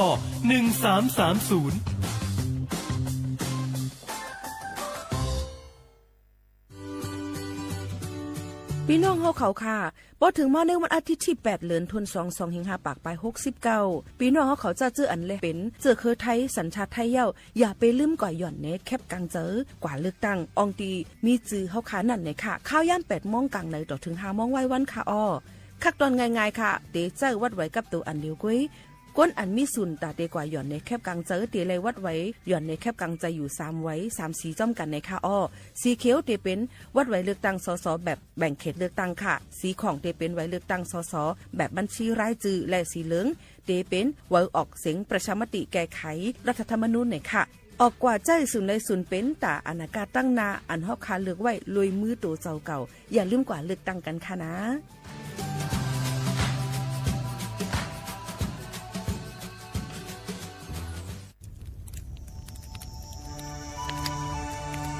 จ่องหู้คาหือก้อนโมก้อนไฟอันเผาอยู่ตีกลางปางนั่นอ่ำเลยหายกว่าตั้งเลยมันเตเป็นฝุ่น PM 2.5 สีขึ้นมาเฮ็ดให้ป้ายอยู่ลีเฮาคาขึ้นในค่าอ้อลองลดย่อมปัญหาจังไหนในอ่ำหยาบค่ะเงื่องแวอ่ำเผายุกยักเหมือไม่ต้นเยอต้นเข้ากับในให้ในสวนเฮาเปลี่ยนมากองไว้จ้อมกันเสเฮ็ดเป็นฝุ่นสภาวะอ่ำนั้นแจกแผ่ยุกยักเฮามันปอดถูกเมียนอีกป้าดังโฮมมือกันฟังด้วยไฟไหม้ป่าเถินเฮาขาดฉุดวิไลผูกต้นไม้น้ำเพิ่มปันปืนตีสีเขียวเฮ็ดเฮาจันล้มเสียนใส่ตาเฮากูก็เลยตั้งมุงมองเฮาลีเสฐานหน้ากอกับสืบปืนเผาตี 3กรมประชาสัมพันธ์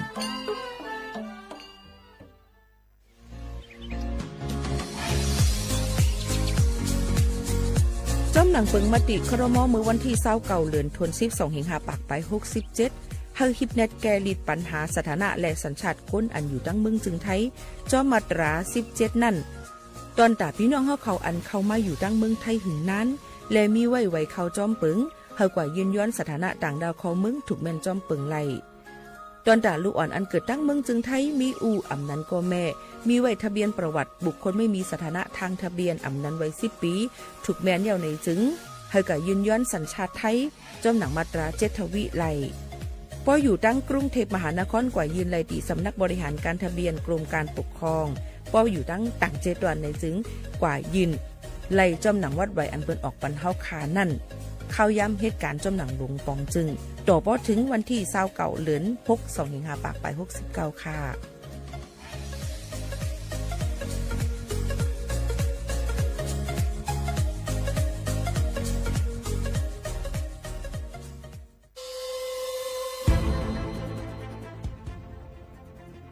ย้อนผิดหมอกพี่น้องเขามาโฮมเป็นจุ้มเหลียวกันดั้งเจดอนเก้งใหม่โฮมกันแกลิดปัญหาไฟไหม้ป่าเทินหมอกก้อนก้องก้อนมูและฝุ่นเล็กๆ PM 2.5 ค่ะสั่งว่าโทษพันไฟไหม้กับสืบกว่าตึงลาดไลตีอองตีแกลิดปัญหาไฟไหม้ป่าเทินและหมอกก้อนเจดอนเก้งใหม่หมายโฟน0531128808ในค่ะเจดอนเก้งใหม่ค่ะออกปักเปิงหมายมีเฮกังแกลิดปัญหาหมอกควันก้องควันโมและฝุ่นเล็กๆ PM 2.5 เนื้อปืนตีเหลออันอ่ำไลคว้างเฮาเผาผ่านมาดีแอปพลิเคชันไฟดีห้ามเผากำเร็วในนั้นค่ะอย่าไปเผาล้าอ่ำว่าได้เป็นตีกลางปางอองตีห้ามเผาเกยยุกยักไม่ดอกกูอันในค่ะแต่เอาวันที่1เดือน1อิงเกรด2เหงปลาย26ต่อถึงวันที่31เดือน5 2เหงปลาย26ในผู้เหลอเผอเฮ็ดผิดปักเปิงเตญาตัวต่ำตั้งผิดจำหนังปักเปิงหมายมีกำเหลวในนั้นค่ะเลยตั้งมุมมองไฮลีเซห้องการฐานฐานะก่อกับสืบเจดอนเก้งใหม่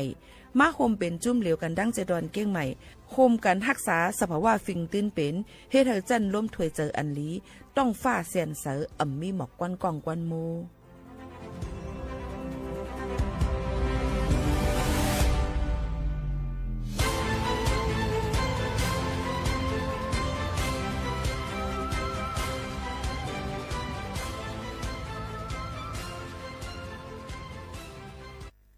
พี่น้องเขาสนใจใครปืนเผาผ่านตั้งห้องปล่อยเสียงสวทเก้งใหม่ปั่นตั้งหูห่มปลาดังมีดังซื้อถ่อมแจ้งแล้งหลีกว่าไก่ในปืนตีเจดอนเก้งใหม่กับสืบมาเลยดี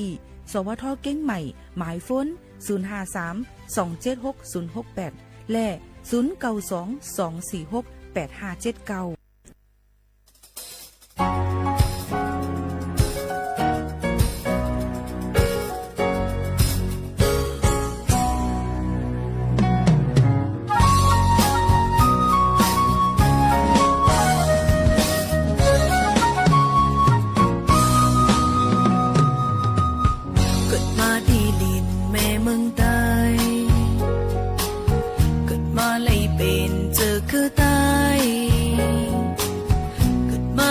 เป็นลูกแม่ตาย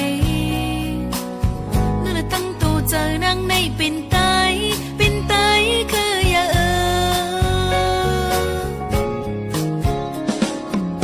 ส่วนเห็นพึกเอาลุกลายไตเล็บเห็นดูอ่านตับปนไตกบนังหักษาฟิงคือไตนั่นตัวเจอนั่งในหักไตคืออย่างบนพรนางอันมีดาเนื้อเจอคือบนพรนางอันมีดาเนื้อวันมั่งนางนี่ก็เจอจอยหับหังเลยมีบนลีตาบนไตเพราะว่านางที่มี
เป็นลูกแม่ตายนั่นละตั้งตัวเจอนั่งในเป็นไตเคยยังส่วนเห็นเพื่อเอาลิกไล่ตายเล็บเห็นลูอันปับปืนตายกบนางหักษาฟิงคือตายนั่นละนั่นตัวเจอนั่งในหักตายเคยยังบุญพรนางอันมีตาเนื้อจะคือบนพรนางอันมีตาเนื้อวันมังนางนั่นในคัดเจอช่วยหักเลยมีพรลีตาปุ่นไตภาวานางแต่มีไว้ตาเจอคือภาวานางแต่มีไว้ตาวันมังมันจะหักเนื้อเจอจัดเป็นเป็นหนังเต้นนั่นปัญญาภาวานางแต่มีไว้ตาเจอคือภาวานางแต่มีไว้ตาวันมังมันจะหักเนื้อเจอจัดเป็นหนังเต้นนั่นปัญญาก้มนั่งในเป็นไต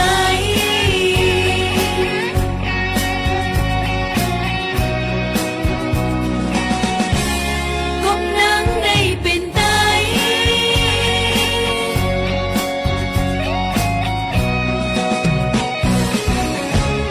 ก้มนั่งในเป็นไต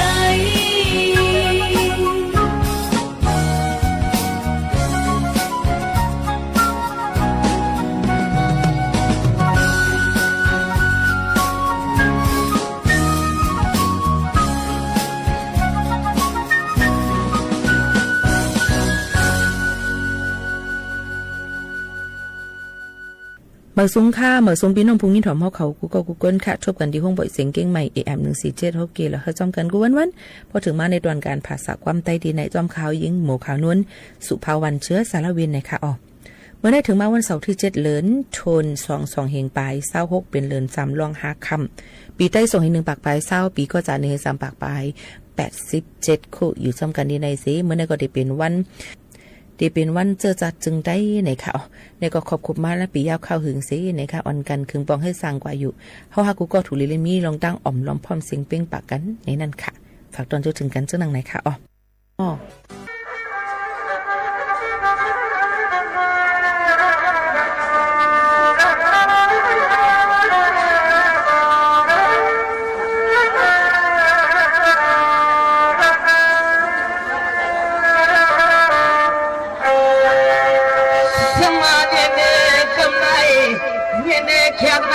ความรู้นอกพี่น้อง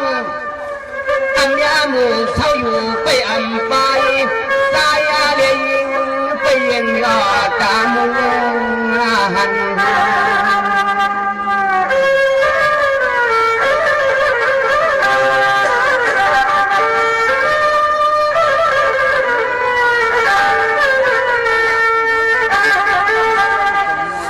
ไผ่ก้อยว่าเสียงลมไผ่ก้อยว่าเสียงลมคุมกับเมียนออกหมดลูสกามาทวนคนนำเมฆยอไผ่ก็มองกันเขาว่าความหวังในอกในหันตอนนั้นทางเราเรื่องเราตันพอดเปลี่ยนอาค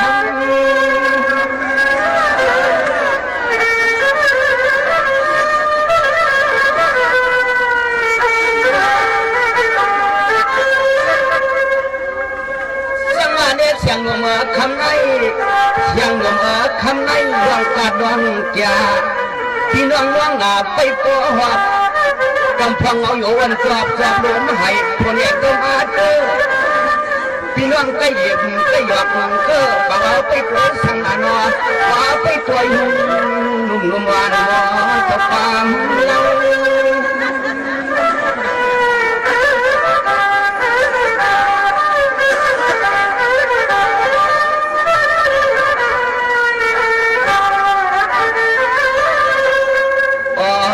นอนตอนเฮาว่าก็รวมทักช่องอันตอนเฮาก็รวมทักช่องอ้องเอ๋อ๋อนอเสียงห้องปอนันจวงจวงสู่ปีนันหมดนั้นจวงมีดวงกระเดทางจากสังหารวนลุ่มวันมัวจะความเกลือเสียงลมวันมัวจะความเกลื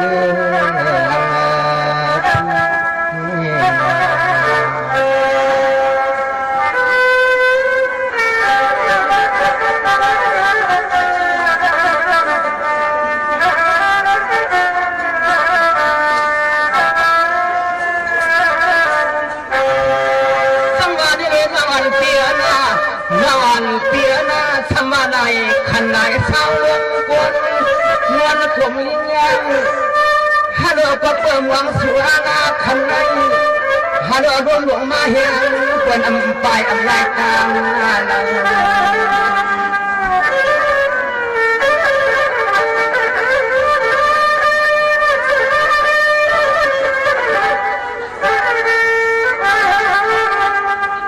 โอ้ยาหนอใจปีล้วนอ่างใจปีล้วนอ่างตาห่มเฮาอย่างวันมาเมืองเอิ้นอ๋อน้องจองวันนั้นหัดแถวอาปอง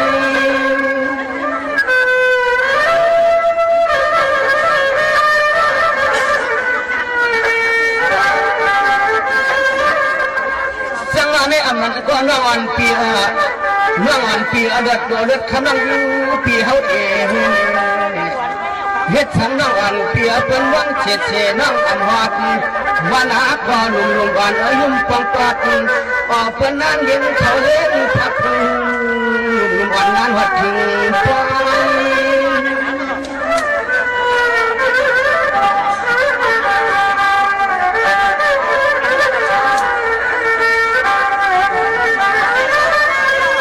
โอยอาดอกโอยอากับเถาวันมันไผก็ปยุ่มไผก็ฟ้องยันมันยังใจกูก็คือคนเมื่อนวลวานเปิดหนวดผู้เด็ดใจซึ้งในรถเที่ยวในเมืองนั้นมองตกความหินจนเมืองนั้นคำคือลังหินจนเมืองนั้นคำคือลังพี่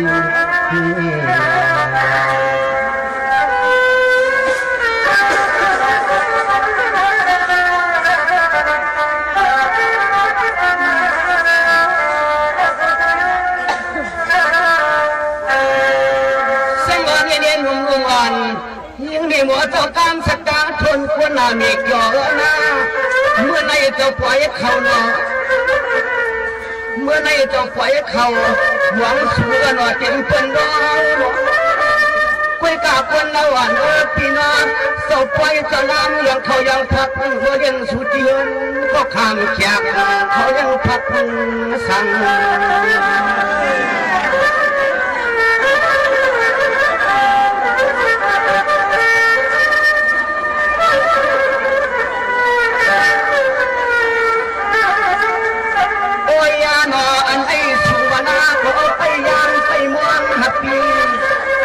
ไปมือไปวันขอไปคันนาลีวันสันตินันมา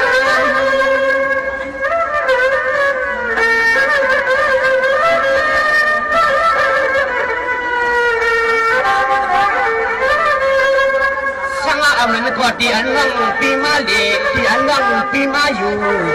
จิงโมคำโคตรวันวังคำปีมีดวงว่าอำไปในสังอำไปในนักอำไปในกวางของนกจังรุงลูกเห็บก้อนเวลาเสื้อปีเสื้อห้องวางเรียนใจไม่จำตาม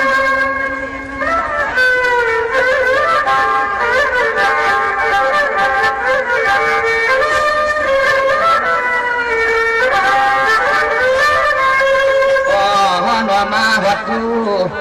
หนอมาวัดกูสวยนูดีมาก็ปีนอ๋อลูกเอาที่เฮือนที่วันที่นาที่เฮือนเอิ่มจางคำวัดปล่อยเลยสุนังงานวันขันไปสั่งนานวนยาอีสั่งนานางเสียงกลางพิจารณาร่วมกันยาขันไปสั่งเฮาขยันทาง เปลี่ยนอีสันให้กังนานๆเมื่อนวลลุ่มเขาลาคำลุ่มบานมาหุบโบ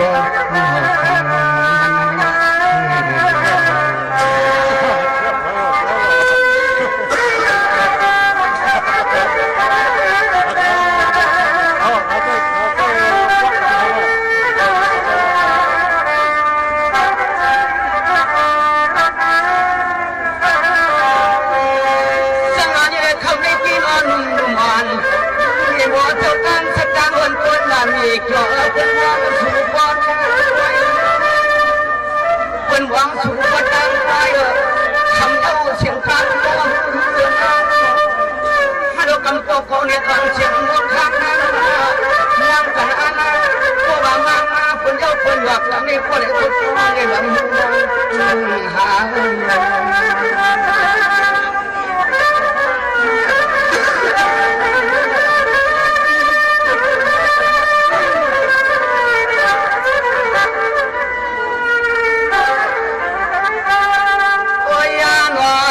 ก็เลิกว่าอ๋อหนอไผ่ก็เลิกว่ารวมมวลกลางมาอ๋อหนอสังปีนั้นกวักมาไข่หดไข่งาไข่มุงไข่เย็นกูก็กูควรว่าอ๋อหนอควายได้ยังไม่หันมาสุดว่าอ๋อไปเอาซื้อแค่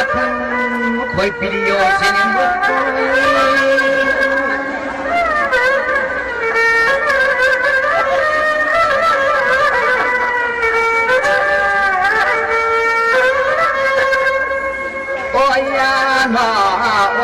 นอนก่อนว่าก่อมองมามองอันว่ามองจ้องปีนานวัดนานเขาอยู่เสด็จนอกเขียดคำพลคำรวมนาง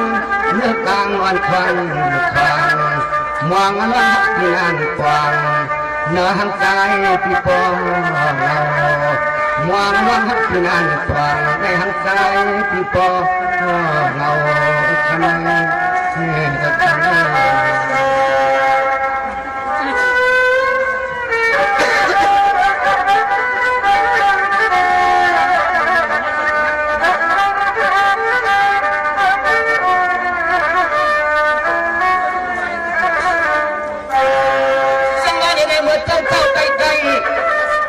เจ้าการหน้ากัดว่าเจ้าการหน้าพอถึงเคยใจเจ้าปากว่ามีหน้าเงินเจ้าปากว่ารู้สางดูควายไว้ไต้หวันเจ้าผัวเจ้าเมียเจ้าเปลี่ยนใครไปนัดเมียงข้าวเชื่อในอะไรว่ารู้สั่งมองมองพยายาม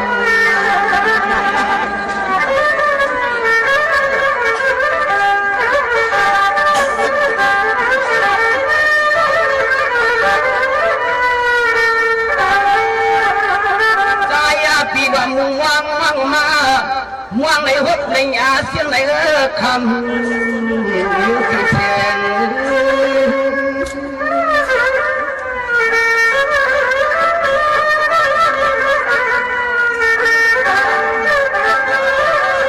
อ๋อ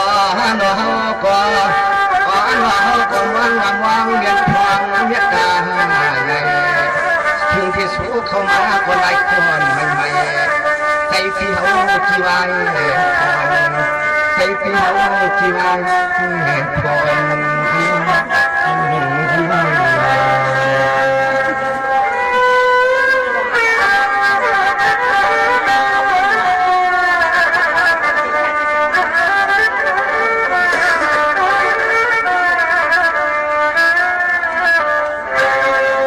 ยังมาเดินเล่นในที่เสียงนวลพี่เสียงลมหวานปีกูก็ช่างว่าคำในดูสร้างสว่างสู่ห่างกันน้อยเพราะเขาเป็นไฟคันวันว่าเจ้าจานายวันไม่มีข้อความวันทำเรื่องนุ่นุ่มทำเรื่องนางเรื่องนุ่นุ่มเก่งจึงไว้พล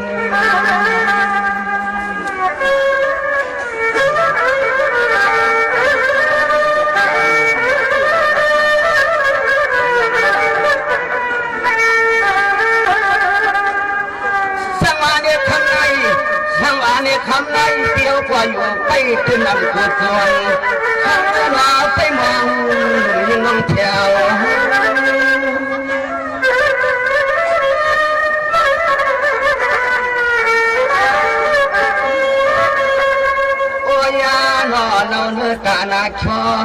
เราเลิกกาหน้าชอน่วงขึ้นก๋วยเตี๋ยวใครอุดหนุนปันพี่ปันน้ำเฮาให้เพียเราถึงกันไปสู่ความผัดอำความจริงยิ่งเมื่อมองไปสู่วังความใหญ่กว่ามองน้ำทำหนึ่งวันคนเจ้ามาผ้าดังนั้นหยับผ้าดงผ้าให้ทำความมัดใบจางใน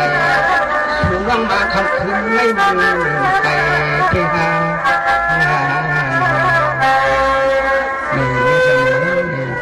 ยืนที่ผมนั่งกูก็เป็นคนไม่ได้เลยว่าเลยตัวกูกลัวยืนสั่งนี่แล้วเปลี่ยนพลังมองนั่งยืนสั่งแม่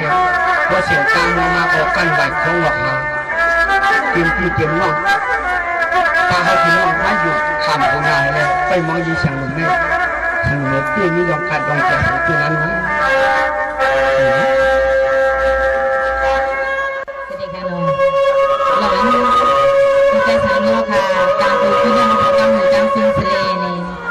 จังกูก็ก้นเทามีก้นเทาเสียถามเขาเขาน้องหญิงเสนอมาว่าเฮ็ดอินสเลคำขึ้นเมื่อในพี่น้องเขาขอกูดีกูดังไหวหน้าหาน้องหญิงเสียงหนุ่มเล่พี่ใจสั่งลูกเขาก็ทางโกยวับอันวันนั้นเองพี่ใจสั่งลูกน้องที่เอาคอสบใส่ความในอกหมักโฮเซนน้องเสเลนี่ตุ้มตอบแกนขึ้นปันปีนี้ไปทำเอากูขอกูกำกันนะพี่ใจลูก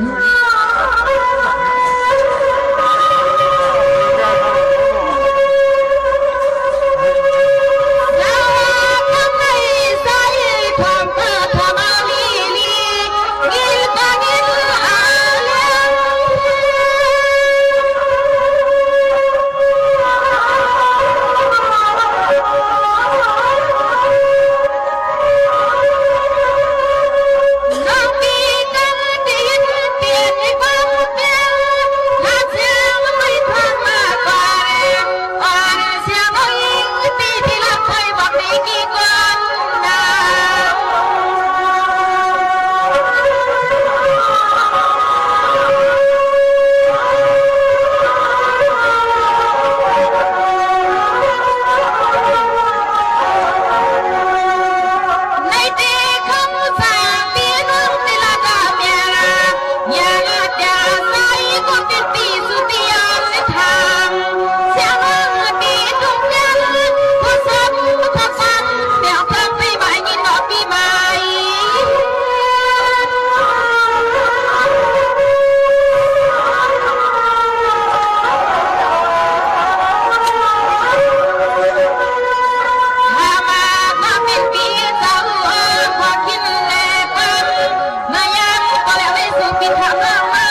เรียกเขาน้องพัก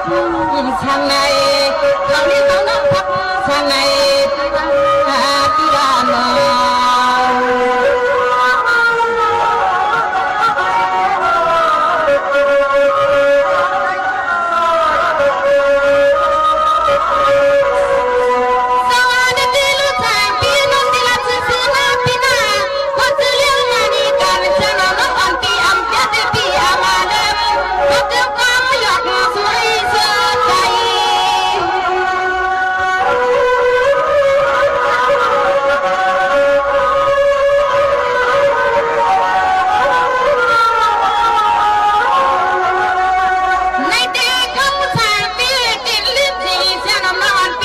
นไหนค่ะ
ข้าวย่ำจำมวดจำเซ็งตีย้อนผาดยานปอแม่ปีน้องๆเขาเมื่อกว่าก่อนค่ะอยู่ดีไล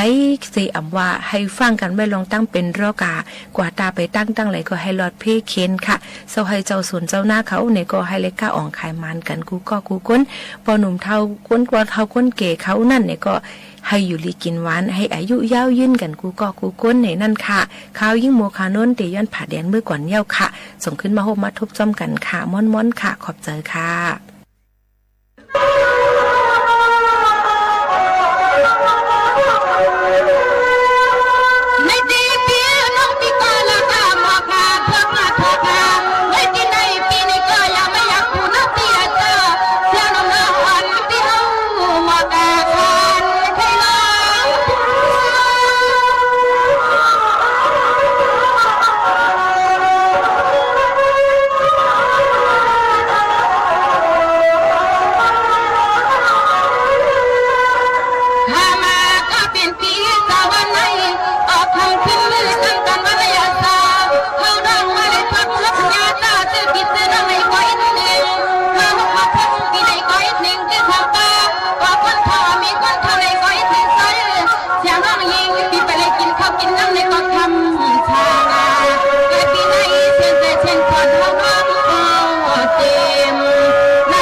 ถานีวิทยุกระจายเสียงแห่งประเทศไทย และเครือข่ายทั่วประเทศ เสนอข่าวต้นชั่วโมง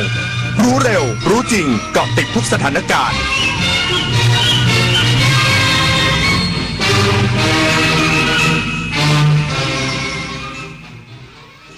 รับฟังข่าวต้นชั่วโมง 23 นาฬิกากับยุทธพรบานเย็นครับอธิบดีกรมประชาสัมพันธ์ลงพื้นที่ติดตามความพร้อมการประชาสัมพันธ์การเลือกตั้งสสและการออกเสียงประชามติอีกสักครู่กลับมาติดตามรายละเอียดครับ8 กุมภาพันธ์นี้ทุกเสียงคือพลังอย่าลืมไปใช้สิทธิ์เลือกตั้งสมาชิกสภาผู้แทนราษฎรและออกเสียงประชามติตั้งแต่เวลา 8 นาฬิกาถึง 17 นาฬิกาณหน่วยเลือกตั้งที่มีชื่อตรวจสอบรายชื่อผู้มีสิทธิ์ได้ที่ www.ect.go.th แอปพลิเคชัน Smart Vote หรือสายด่วน 1444 สร้างสรรค์ประเทศไทยพร้อมใจไปเลือกตั้ง 8 กุมภาต้องการสามใหม่เลือกคนที่ใช่เลือกพรรคที่ชอบสีเขียวเลือก1 คนชมพูเลือก1 พรรคท่านนโยบายน่ารักเลือกทาง1 คนบัตรสีเหลืองต้องแสดงตัวตนใหม่เห็นชอบไม่เห็นชอบหรือโหวตโนไปครบแล้ว3 ใบไปใช้สิทธิ์เลือกตั้งทั้งทีต้องไม่ให้พลาด3 สี 3 บัตรเข้าใจให้ครบก่อนเข้าคูหาสีเขียวเอาไว้เลือกตั้งสสแบบแบ่งเขตสีชมพูเอาไว้เลือกพรรคเลือกนโยบายที่คุณชอบและสีเหลืองเอาไว้ออกเสียงประชามติ1 เสียงของคุณมีความหมายต่อประเทศจำสีให้ได้ใช้สิทธิ์ให้ครบ8 กุมภาพันธ์นี้ออกไปใช้สิทธิ์พร้อมกันอนาคตไทยเริ่มจากการเลือกของคุณชวนคนไทยตรวจสอบสิทธิเลือกตั้งด้วยออนไลน์ง่ายๆผ่านระบบของกรมการปกครองหรือแอป Smart Vote ของกกต.ด้วยหมายเลขบัตรประชาชน13 หลักเช็คเขตเลือกตั้งหน่วยเลือกตั้งและสถานที่เลือกตั้ง3 ใบ 3 สีที่ได้มากาให้ถูกเลือกพรรคบัตรสีชมพูเลือกสสบัตรสีเขียวออกเสียงประชามติบัตรสีเหลืองวันอาทิตย์ที่8 กุมภาพันธ์นี้พบกันเวลา 8 นาฬิกาถึง 17 นาฬิกาอธิบดีกรมประชาสัมพันธ์ลงพื้นที่ติดตามความพร้อมการประชาสัมพันธ์การเลือกตั้งสสและการออกเสียงประชามติของหน่วยสื่อในพื้นที่จังหวัดภูเก็ตเพื่อขับเคลื่อนงานประชาสัมพันธ์เชิงรุกให้ประชาชนได้รับข้อมูลที่ถูกต้องชัดเจนเป็นกลางและเข้าถึงได้อย่างทันท่วงทีนางสุรทัยเลิศเกษมอธิบดีกรมประชาสัมพันธ์ลงพื้นที่ตรวจเยี่ยมและติดตามการดำเนินงานด้านการประชาสัมพันธ์การเลือกตั้งสมาชิกสภาผู้แทนราษฎรและการออกเสียงประชามติปี 2569 ของหน่วยสื่อในพื้นที่จังหวัดภูเก็ตเพื่อติดตามความพร้อมด้านการสื่อสารข้อมูลข่าวสารการประสานงานของหน่วยงานในสังกัดกรมประชาสัมพันธ์รวมถึงการขับเคลื่อนงานประชาสัมพันธ์เชิงรุกเพื่อให้ประชาชนได้รับข้อมูลที่ถูกต้องชัดเจนเป็นกลางและเข้าถึงได้อย่างทันท่วงทีทั้งนี้ได้เน้นย้ำถึงบทบาทสำคัญของหน่วยสื่อในพื้นที่ในการสร้างความรู้ความเข้าใจที่ถูกต้องเกี่ยวกับกระบวนการเลือกตั้งและการออกเสียงประชามติพร้อมขอให้ยึดหลักความถูกต้องเที่ยงตรงและเป็นประโยชน์ต่อประชาชนเพื่อเสริมสร้างการมีส่วนร่วมตามระบบประชาธิปไตยพร้อมเชิญชวนพี่น้องประชาชนผู้มีสิทธิเลือกตั้งออกไปใช้สิทธิเลือกตั้งสมาชิกสภาผู้แทนราษฎรและร่วมออกเสียงประชามติในวันอาทิตย์ที่8 กุมภาพันธ์ 2569ตั้งแต่เวลา 8 นาฬิกาถึง 17 นาฬิกาณหน่วยเลือกตั้งตามทะเบียนบ้านเพื่อร่วมกันกำหนดอนาคตของประเทศไทยนวพันธ์พรายพันธ์สวทภูเก็ตรายงาน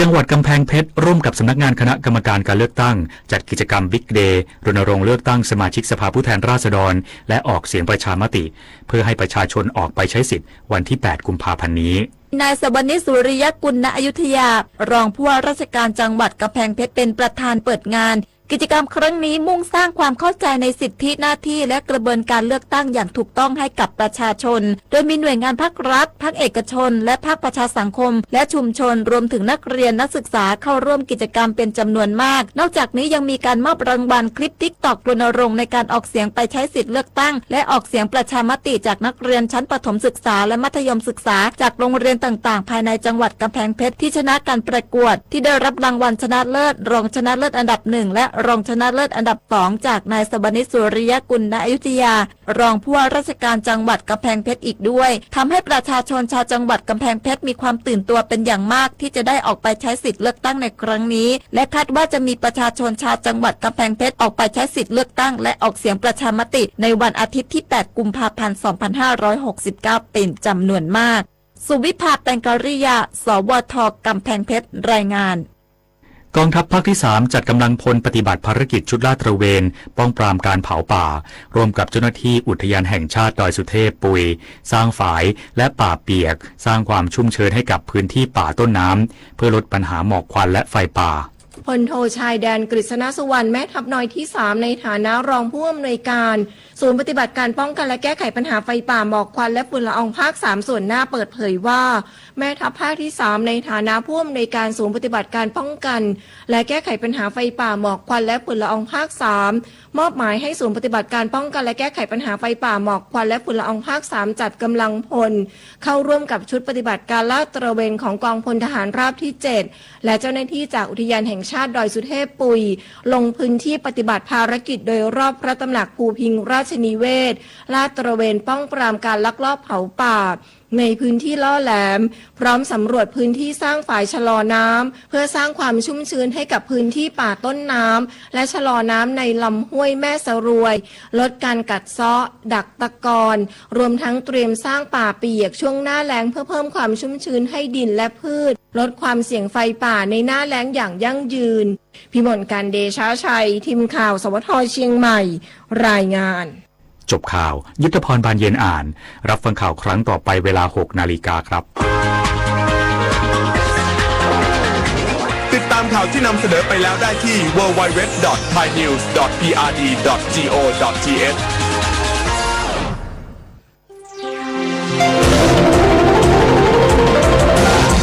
วิทยุแห่งประเทศไทยให้ความรู้กู้ความสุข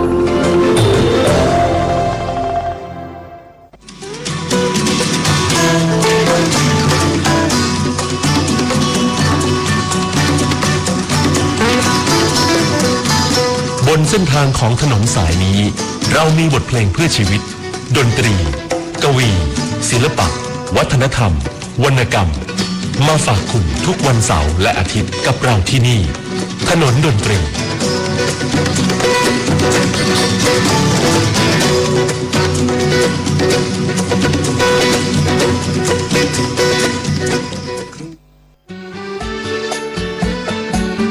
คนเพื่อชีวิตใกล้ชิดกันยิ่งขึ้นมาเป็นเพื่อนกันใน LINE Open Chat ถนนดนตรีเพียงไปที่แอปพลิเคชัน LINE เลือกหน้าหลักจากนั้นเลือกตรง Open Chat โดยค้นหาคำว่าถนนดนตรี FM 92.5 MHz แล้วกดเข้าร่วมเพียงเท่านี้ท่านจะไม่พลาดข่าวสารกิจกรรมทางดนตรีกวีศิลปะและวรรณกรรมที่น่าสนใจถนนดนตรีเรายังเป็นนักเดินทาง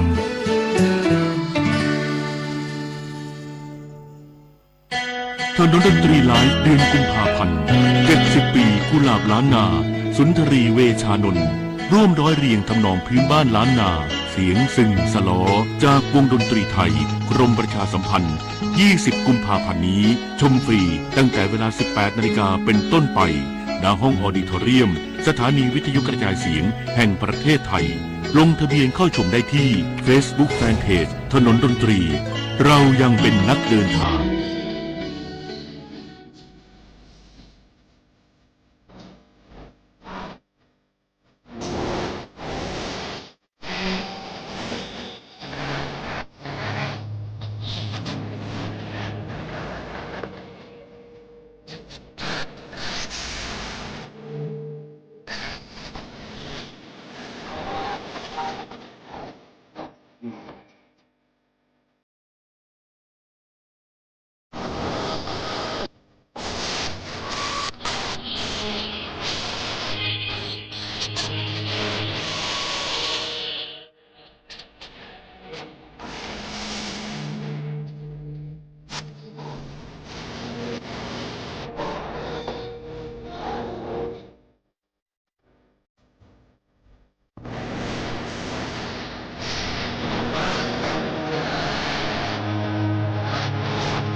เป็นเพลงที่แฝงปรัชญาไว้ลึกซึ้งจริงๆนะครับสำหรับมิตรรัตน์มโนเพชรแล้วก็เสียงร้องที่คู่กันมาตลอดต่อเนื่องหลายสิบปีตั้งแต่อัลบั้มแรกๆนะครับโฟกซองคำเมืองแล้วก็เดินทางด้วยกันมานะครับเนิ่นนานจนกระทั่งคนหนึ่งจากไปแล้วก็เหลือไว้ในความทรงจำก็คงจะมีสิ่งต่างๆที่จะมาเล่าขานกันให้คนรุ่นหลังๆได้รับทราบรับฟังหรือคนในรุ่นที่ได้เคยติดตามนี้นะครับทั้งโฟกซองคำเมืองมิตรรัตน์มโนเพชรได้มาย้อนรำลึกนึกถึงเรื่องราวนะครับในการย้อนอดีตไม่ย้อนวันเวลาไปเมื่อ30 กว่าปีที่แล้วกับ70 ปีกุหลาบล้านนาสุนทรีเวชานนท์ในวันที่20 กุมภาพันธ์นี้ที่ห้องออดิทอเรียมสถานีวิทยุกระจายเสียงแห่งประเทศไทยและสถานีโทรทัศน์ NBT วิภาวดีรังสิตดินแดงชมฟรีไม่เสียค่าใช้จ่ายเข้าไปจองได้แล้วนะครับตอนนี้จะเหลือที่นั่งอยู่ประมาณไม่เกิน200 กว่าที่นั่งทั้งที่ไม่ได้เข้ามาจองทางเพจถนนดนตรีหรือ Facebook ก็ walk in มาในวันนั้นเลยนะครับ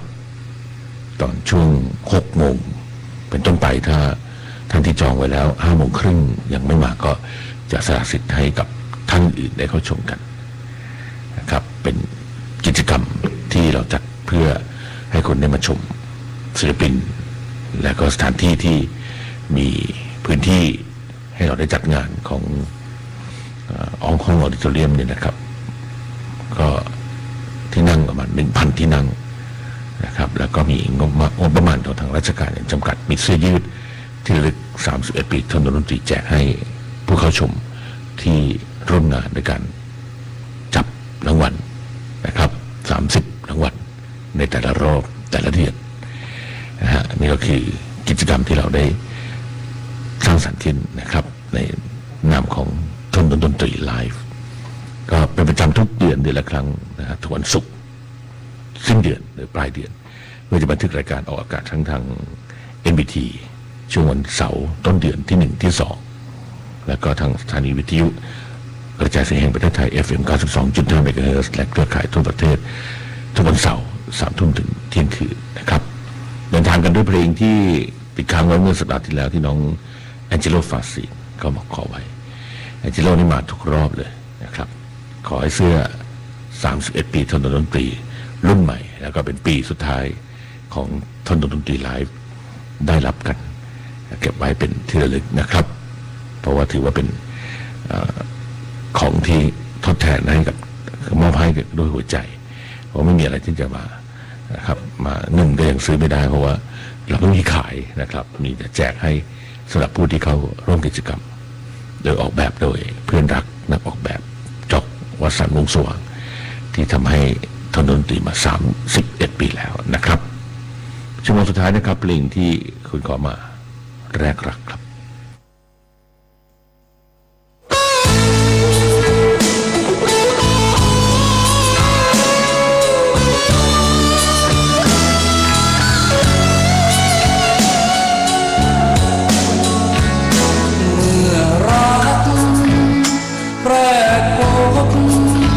จังหวานซึ้ง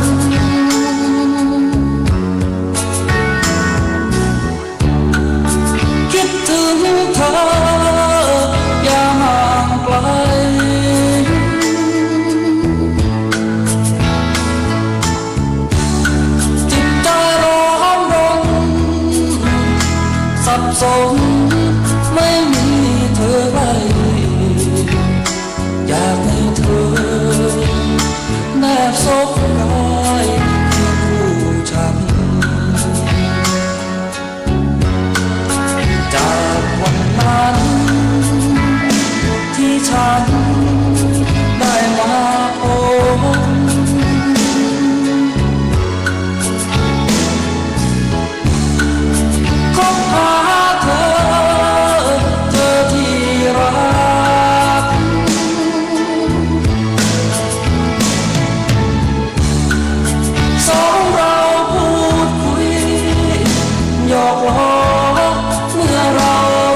กรัก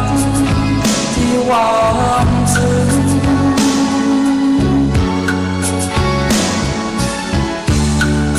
เมื่อนานไป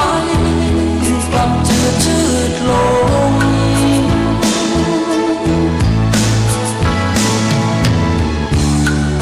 หรือเธอมี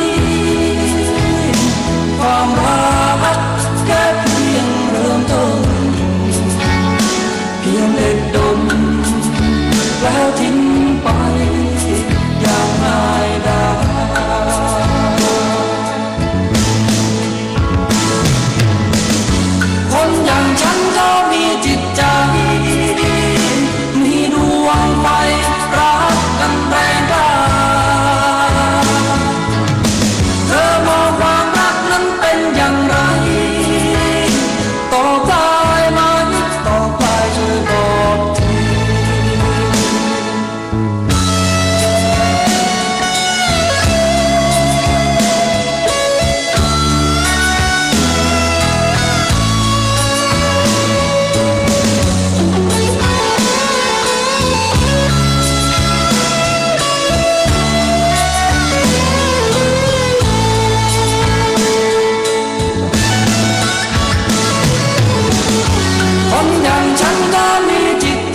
เป็นศิลปินที่เมื่อปลายปีที่ผ่านมาเมื่อปีที่แล้ว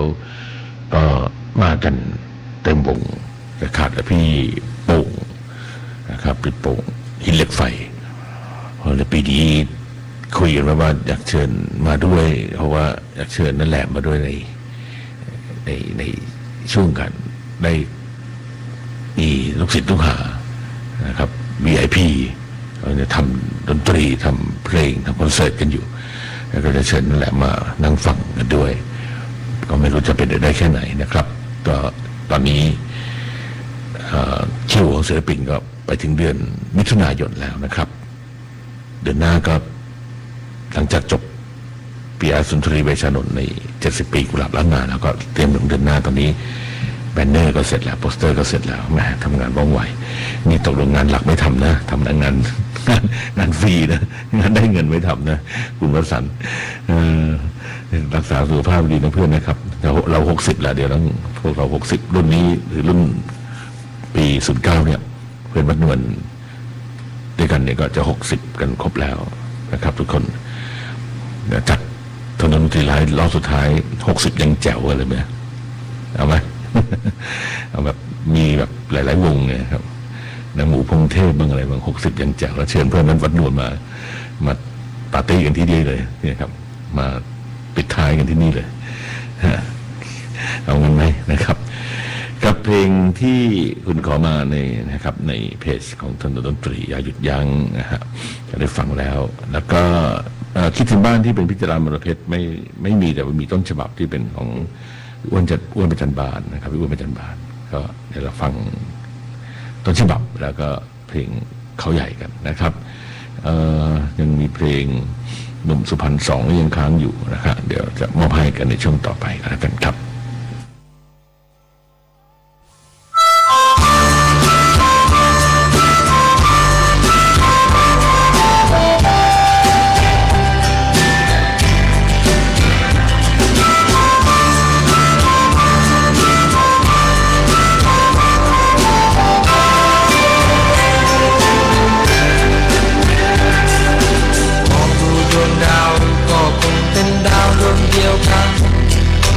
มอง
ว่าจะเป็น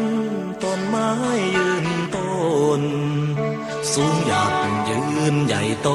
งดงามเนิ่นและนานที่สั่งสมเป็นร่มเงาให้หมอกหนามยามที่คนนั้นต้องการกว่าจะเป็นสายทานล้นลาไหลราเริงหล่อเลี้ยงผู้คนเนิ่นและนานที่ปลาน้อยโรยเส้นใยลอยผัดทอเป็นทานทองให้ผู้ทุกข์ทน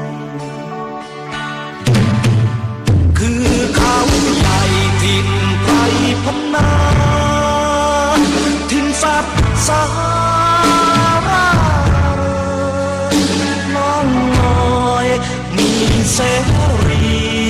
มีเกสรร่อนความงดงามตามความฝัน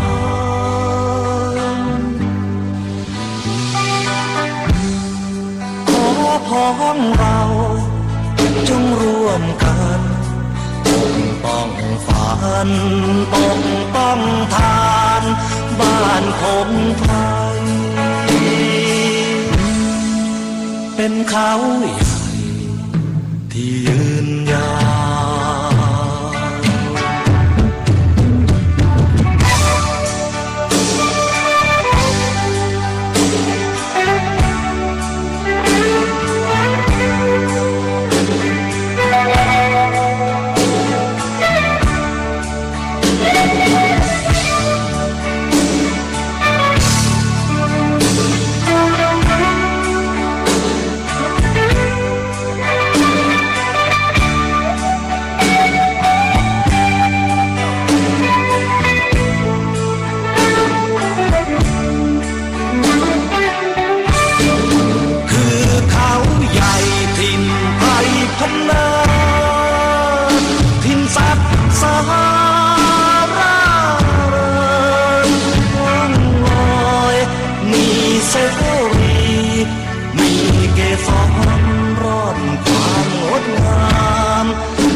ของเราจงร่วมกันปกป้องฝันปกป้องทานบ้านพงไพรเป็นเขาใหญ่ที่ยืนยาว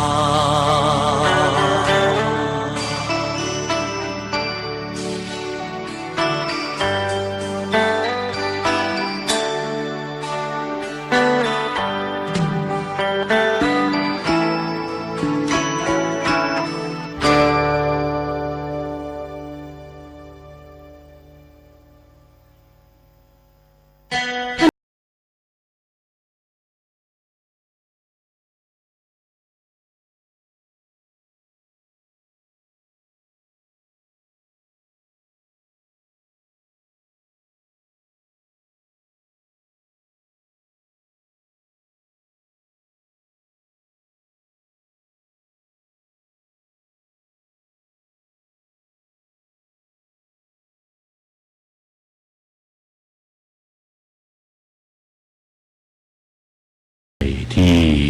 ปลุกกระแสในเรื่องของการอนุรักษ์ในยุคสมัยที่ตอนนั้นปัญหาเรื่องการทำลายสภาพแวดล้อมภัยธรรมชาติตัดไม้ทำลายป่ากันเยอะมากก็เลยมีกลุ่มอนุรักษ์ต่างๆในรวมตัวกันแล้วก็น้ำหมู่กรุงเทพก็เป็นแกนนำในการที่จะได้สร้างสรรค์ในเรื่องของการอนุรักษ์ธรรมชาติในพื้นที่ที่เขาใหญ่แล้วก็เลยทำคอนเสิร์ตกระทิงเขาใหญ่ขึ้นในปี2500น่าจะจำไม่ผิดเดี๋ยวนะฮะมัน32 ปีแล้วนี่นะครับก็ตอนนั้น38นะฮะน่าจะ38แล้วก็พอหลังจากกระแสอนุรักษ์ต่างๆก็เริ่มต้นก็มีมหกรรมดนตรีเพื่อธรรมชาติได้ชีวิตที่ กลุ่มเพื่อนเขาใหญ่แล้วก็กลุ่มอนุรักษ์ร่วมกับเจ้าหน้าที่พิทักษ์อุทยานนะครับ ที่เขาใหญ่ได้ร่วมกันทำขึ้นทั้งในนามกลุ่มเพื่อนเขาใหญ่ แล้วก็แกนหลักกลุ่มเพื่อนเขาใหญ่นั้นก็คือคนที่เขียนเพลงนี้พูดถึงอาจารย์มานพรัตนพันธากุลนะครับก็กลับมาอีกครั้งหนึ่ง30 กว่าปีแล้วนะฮะก็กลับมาอีกครั้งหนึ่งตามรอยกระทิงเขาใหญ่ที่ครั้งนี้จะเป็นอีกครั้งหนึ่งที่ถือว่ารวมตัวศิลปินที่เคยขึ้นเวทีบางวงก็อาจจะไม่ได้รวมกันได้อีกแล้วบางวงก็ลาลับไปหลายท่านแล้วเนี่ยนะครับก็ที่ยังหลงเหลืออยู่ที่เคยขึ้นเวทีในวันนั้นใน30 กว่าปีนั้นก็จะมาขึ้นเวทีอีกครั้งหนึ่งในวันที่28 กุมภาพันธ์ซึ่งผมเป็นพิธีกรด้วยนะครับมีผู้ฟังคุณฟองฟอดถามบอกว่ามีปีที่แล้วมีแต่คนถามว่าใครเป็นพิธีกรที่เขาใหญ่เขาบอกว่าให้ความรู้เรื่องเพลงเรื่องสิ่งแวดล้อมเรื่องเขาใหญ่ได้ดีมากผมก็ได้แต่อมยิ้มแล้วบอกว่าเป็นคนอาโย 92.5 แห่งรายการท่อนดนตรีอ๋อครับก็ไม่ใช่ผมคนเดียวนะครับปีที่แล้วก็มีพี่สันมาโนดด้วยนะฮะปีนี้ผมรู้สึกจะมีผมกับบอยวรวุฒิแล้วก็อาจจะมีพิธีกรร่วมด้วยอีก2-3 ท่านนะครับแต่ผมก็จะยืนเป็นหลักไว้เพราะว่าทางภาษาเราบอกว่ารุ่นลุงแล้วก็คงจะประมาณนี้ไม่มีใครที่จะเรียกว่าอะไรล่ะเอาพวกนั้นมาอยู่ทั้งหลายก็มีรุ่นลุงนี่แหละนะครับเราก็จะเป็นรุ่นที่จะถือใกล้ชิดโกรธงอนกันยังไงก็ไม่ถึงกับที่จะตัดสัมพันธ์กันหรือว่าซึ่งไล่ไม้ตอกกันก็ยังมีงอนกันบ้างอะไรกันบ้างตามภาษานะครับครับเพลงของที่คุณตึงเขียนไว้ให้กับพี่แอดนะครับและผู้ฟังขอไว้หนุ่มสุพรรณ2ครับ 「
ลำเนินรักมีเป็นคนแรกมาจากดินแดนตามน้ำบ้าน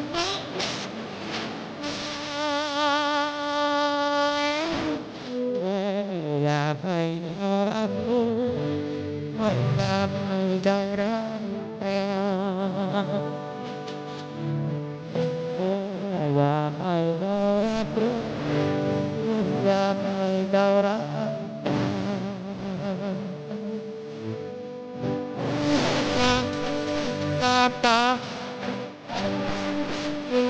ตาตัวแม่แม่ผมอะไร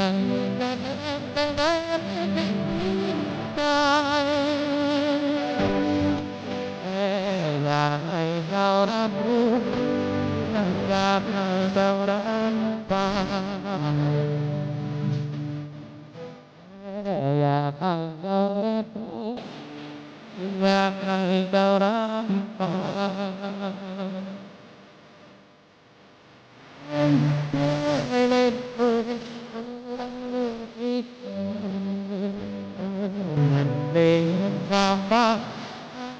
ตัวเจ้าด้วยใจแต่ตัวเจ้า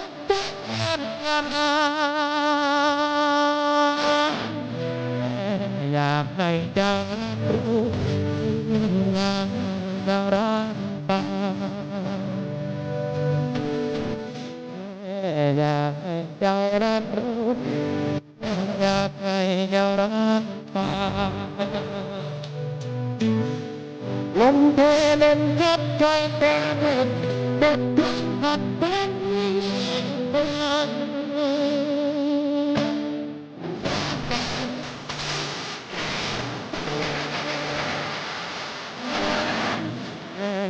อยากให้เดินอยากให้เดินไปอยากให้เดิน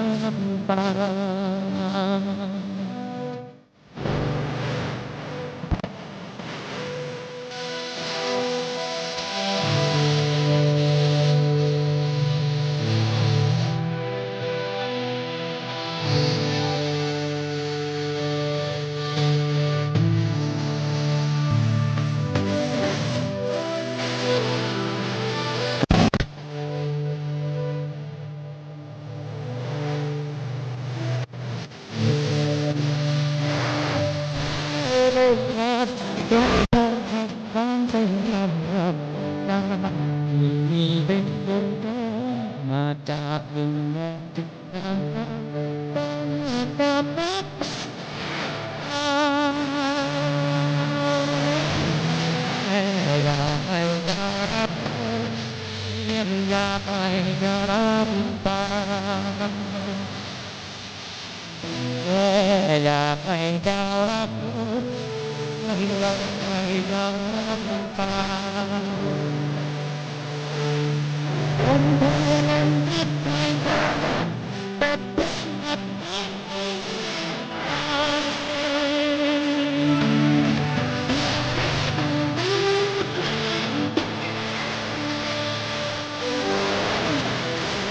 อยากให้เจ้ารับรู้อยากให้เจ้ารับฟังอยากให้เจ้ารับรู้อยากให้เจ้ารับฟัง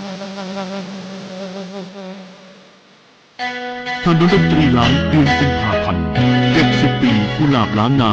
สุนทรีเวชานนท์ร่วมร้อยเรียงทำนองพื้นบ้านล้านนาเสียงซึงสลอจากวงดนตรีไทยกรมประชาสัมพันธ์20 กุมภาพันธ์นี้ชมฟรีตั้งแต่เวลา 18 นาฬิกาเป็นต้นไปณห้องออดิทอเรียมสถานีวิทยุกระจายเสียงแห่งประเทศไทยลงทะเบียนเข้าชมได้ที่ Facebook Fanpage ถนนดนตรีเรายังเป็นนักเดินทางวันนี้ไปที่มหาวิทยาลัยศิลปากรที่ลูกเรียนศึกษาอยู่ที่นี่แล้วเห็นเพื่อนๆที่เขาเตรียมเข้ารับปริญญาเขามาถ่ายภาพถ่ายรูปแต่งคุยกันแล้วก็มีเรื่องราว าวงานศิลปะอยู่คำพูดก็ยังเป็นศิลปะคือคนที่ทำงานด้านศิลปะนี่ก็จะมีอะไรที่ออกมาแบบที่เรามีในคำอยู่ในคำพูดคำจาอยู่เสมอก็เหมือนเมื่อที่เราทำงานดนตรีที่เขาใหญ่มีอยู่ปีหนึ่งที่ตอนนั้นท่านพลเอกสุรยุทธ์จุลานนท์เป็นนายกรัฐมนตรีผมจำได้เราไปจัดกันที่ทอสคานาสถานที่เขาดีมากเลยนะฮะแต่ว่าก็ปูไม่ใช่ปูหญ้าอย่างดีไว้ให้พวกเราก็ทำก็เสย็นหมดทุกคนเพื่อชีวิตด้วยก็ยืนฉี่ยืนเยี่ยวกันไปตามทิศทางแต่ว่าเขาสามกอบก็สวยนะครับแล้วก็น้ำหมูก็เล่นด้านนั้นด้วยแล้วก็มีเพื่อนรักนักออกแบบคุณจอกวสันต์วงศ์สว่างเนี่ยเขาก็ไปนั่งอยู่ด้วยแล้วก็ชอบที่หล่อน้ำหมูเล่นแล้วตอนช่วงเช้านะฮะแล้วก็มีคนเรียกน้ำหมูนะครับเรียกอย่างเงี้ยตลอดอะเรียกทั้งนั้นน้ำหมูพอน้ำหมูขึ้นแกพูดคำเดียวสั้นๆมึงอย่าเรียกกูมากกูรำคาญนั่นแหละหาตึมนี่นะครับแล้วก็คนศิลปะก็คือคุณจ๊อกนี่เขาก็นั่งอยู่กับลูกสาวผมตั้งแต่สมัยที่ยังแบบเบาที่ยังไม่อยากขวดนมยังถือขวดนมแล้วก็เล่นตุ๊กตาบาร์บี้บอกลุงจ๊อกเล่นตุ๊กตากันลุงจ๊อกก็เล่นตุ๊กตากับลูกสาววันนี้ก็สาวน้อยที่เล่นบาร์บี้วันนี้ก็ประสบความสำเร็จกับการได้รับปริญญาจบการศึกษาอันนี้ก็คิดถึงในวันวานต่างๆที่เราเคยเดินทางร่วมกันมานะครับลมเพลมพัดสุดท้ายกันในคือวันนี้นะครับแล้วก็เดี๋ยวจะต้องไปรับสาวน้อยคนนี้เขาอยู่ที่บ้านเพื่อนแถวบางบัวทองตอนแรกก็จะกลับจากกินข้าวกับเพื่อนๆแต่ว่ารถไม่มีเลยติดต่อให้ตามไปที่บ้านเพื่อนที่บางบัวทองแล้วก็บอกก็จะกลับแกร็บเองพ่อไม่ต้องห่วงไม่ได้ไม่ให้ยังห่วงอยู่ดีนะครับแม้จะไม่ได้เล่นบาร์บี้แล้วแต่ก็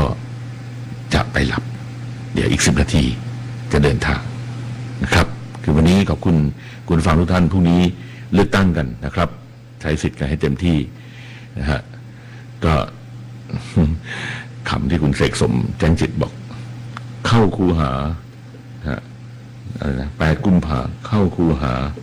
แล้วก็อะไรนะที่ขายของกาหอยแมงผู้นะครับหอยแมงผู้ตอนเช้านะครับเวลาเขามาขายของเรียกว่าของเก่าอะไรเงี้ยนะครับแล้วก็หาเสียงกันเลือกพรรคของเก่าเลือกเบอร์ของเก่าอะไรเงี้ยนะมีของเก่ามาขายมีรับซื้อของเก่านี่แหละครับเวลามันเข้ามาเวลาเขาเข้ามาหาเสียงแล้วก็คนขายสินค้าด้วยกันนี่แหละครับครับก็พรุ่งนี้นะฮะแล้วก็ถนนตรีพรุ่งนี้งดวันหนึ่งนะครับติดตามนะครับติดตามทุกช่องทางของสื่อกรมประชาสัมพันธ์ทางวิทยุโทรทัศน์นะฮะโซเชียลแพลตฟอร์มอะไรทุกอย่างนะครับทุกสื่อเราจะรายงานเราจะจัดรายการพิเศษเรื่องของการเลือกตั้งนะครับปี69นี่แหละครับพวกนี้ก็ใช้สิทธิ์กันผมก็จะใช้สิทธิ์พร้อมกับครอบครัวด้วยนะครับวันเสาร์หน้ากลับมาพบกันใหม่ในช่วงเวลาของทนดนตรีขอบคุณคุณฟังทุกท่านขอบคุณสวททั่วประเทศขอบคุณทีมงานนะครับคุณเมฆขันแก้วนรงศักดิ์นิยมทองธนกิจและการจรัญวัฒน์วงศ์สว่างสมเกียรติท่ามณีบุญประกอบอบกลิ่นวงวิภาเทียมแสนเตือนใจชมในเมืองและแอดมินทัศดินเทพหัสดินณอยุธยาและคุณทุนชัยคำรอดควบคุมเสียงนะครับสัปดาห์หน้าเราพบกันใหม่นะครับราตรีสวัสดิ์ครับ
วิไล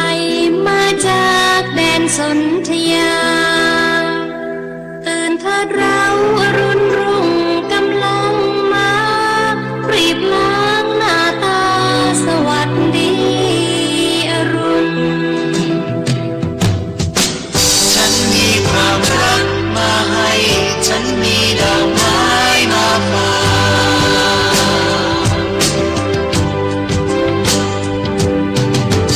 ฉันมีความรักมาให้ฉันมีดอกไม้มาฝาก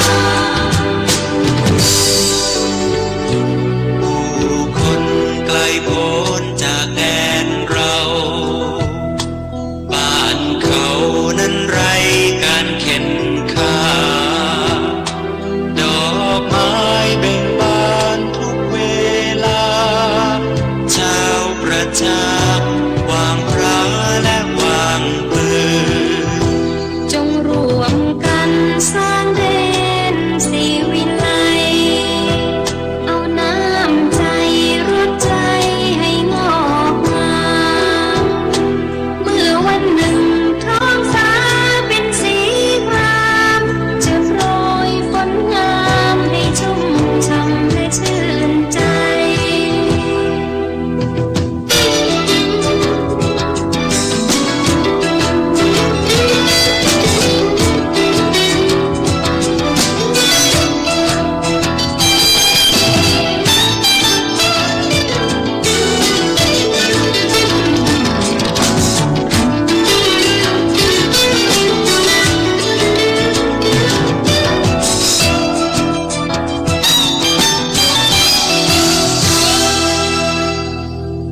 ตื่นเถิดนา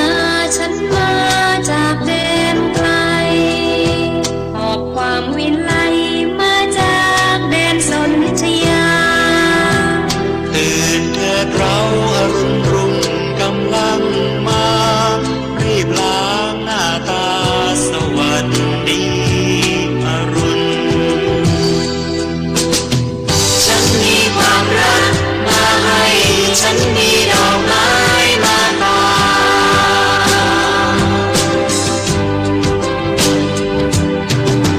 ฉันมีความรักมาให้ฉันมีดอกไม้มาฝาก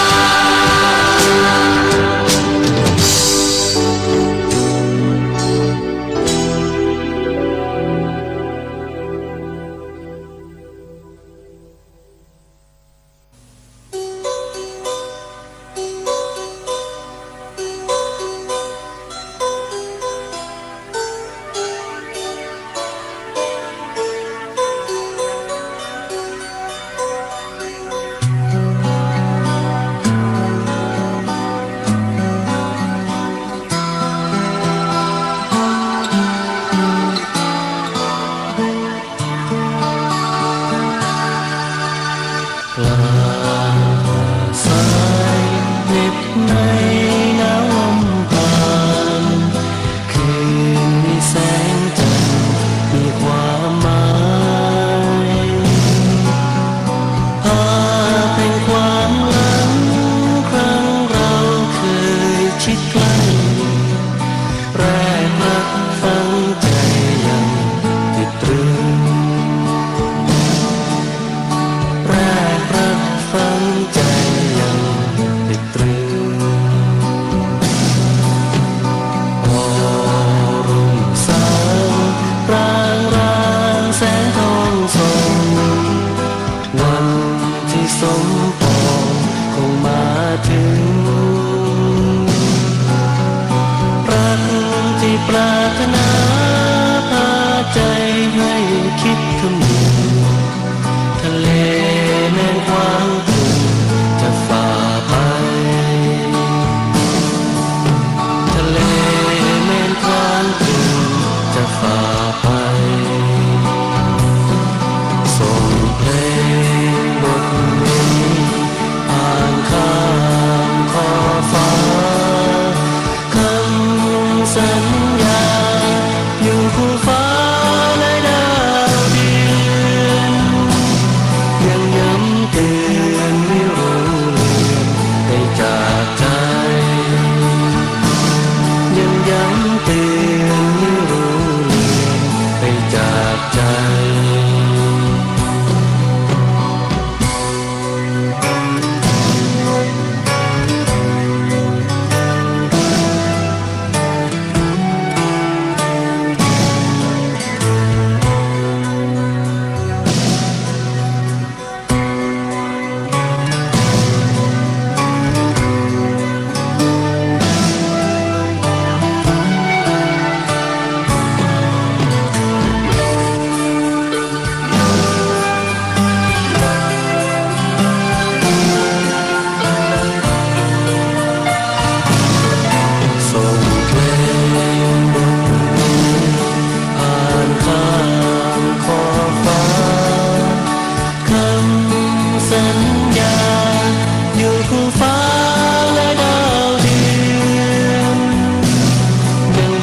ที่นี่สถานีวิทยุกระจายเสียงแห่งประเทศไทยกระจายเสียงจากอาคารถนนวิภาวดีรังสิตกรุงเทพมหานครบัดนี้ขอยุติการกระจายเสียงสำหรับวันนี้ไว้แต่เพียงเท่านี้โปรดติดตามรับฟังการกระจายเสียงของทางสถานีวิทยุกระจายเสียงแห่งประเทศไทยได้ใหม่เริ่มตั้งแต่เวลา 5 นาฬิกาเป็นต้นไปขอความสุขสวัสดีจงมีแด่ท่านผู้ฟังทุกท่านราตรีสวัสดิ์ครับ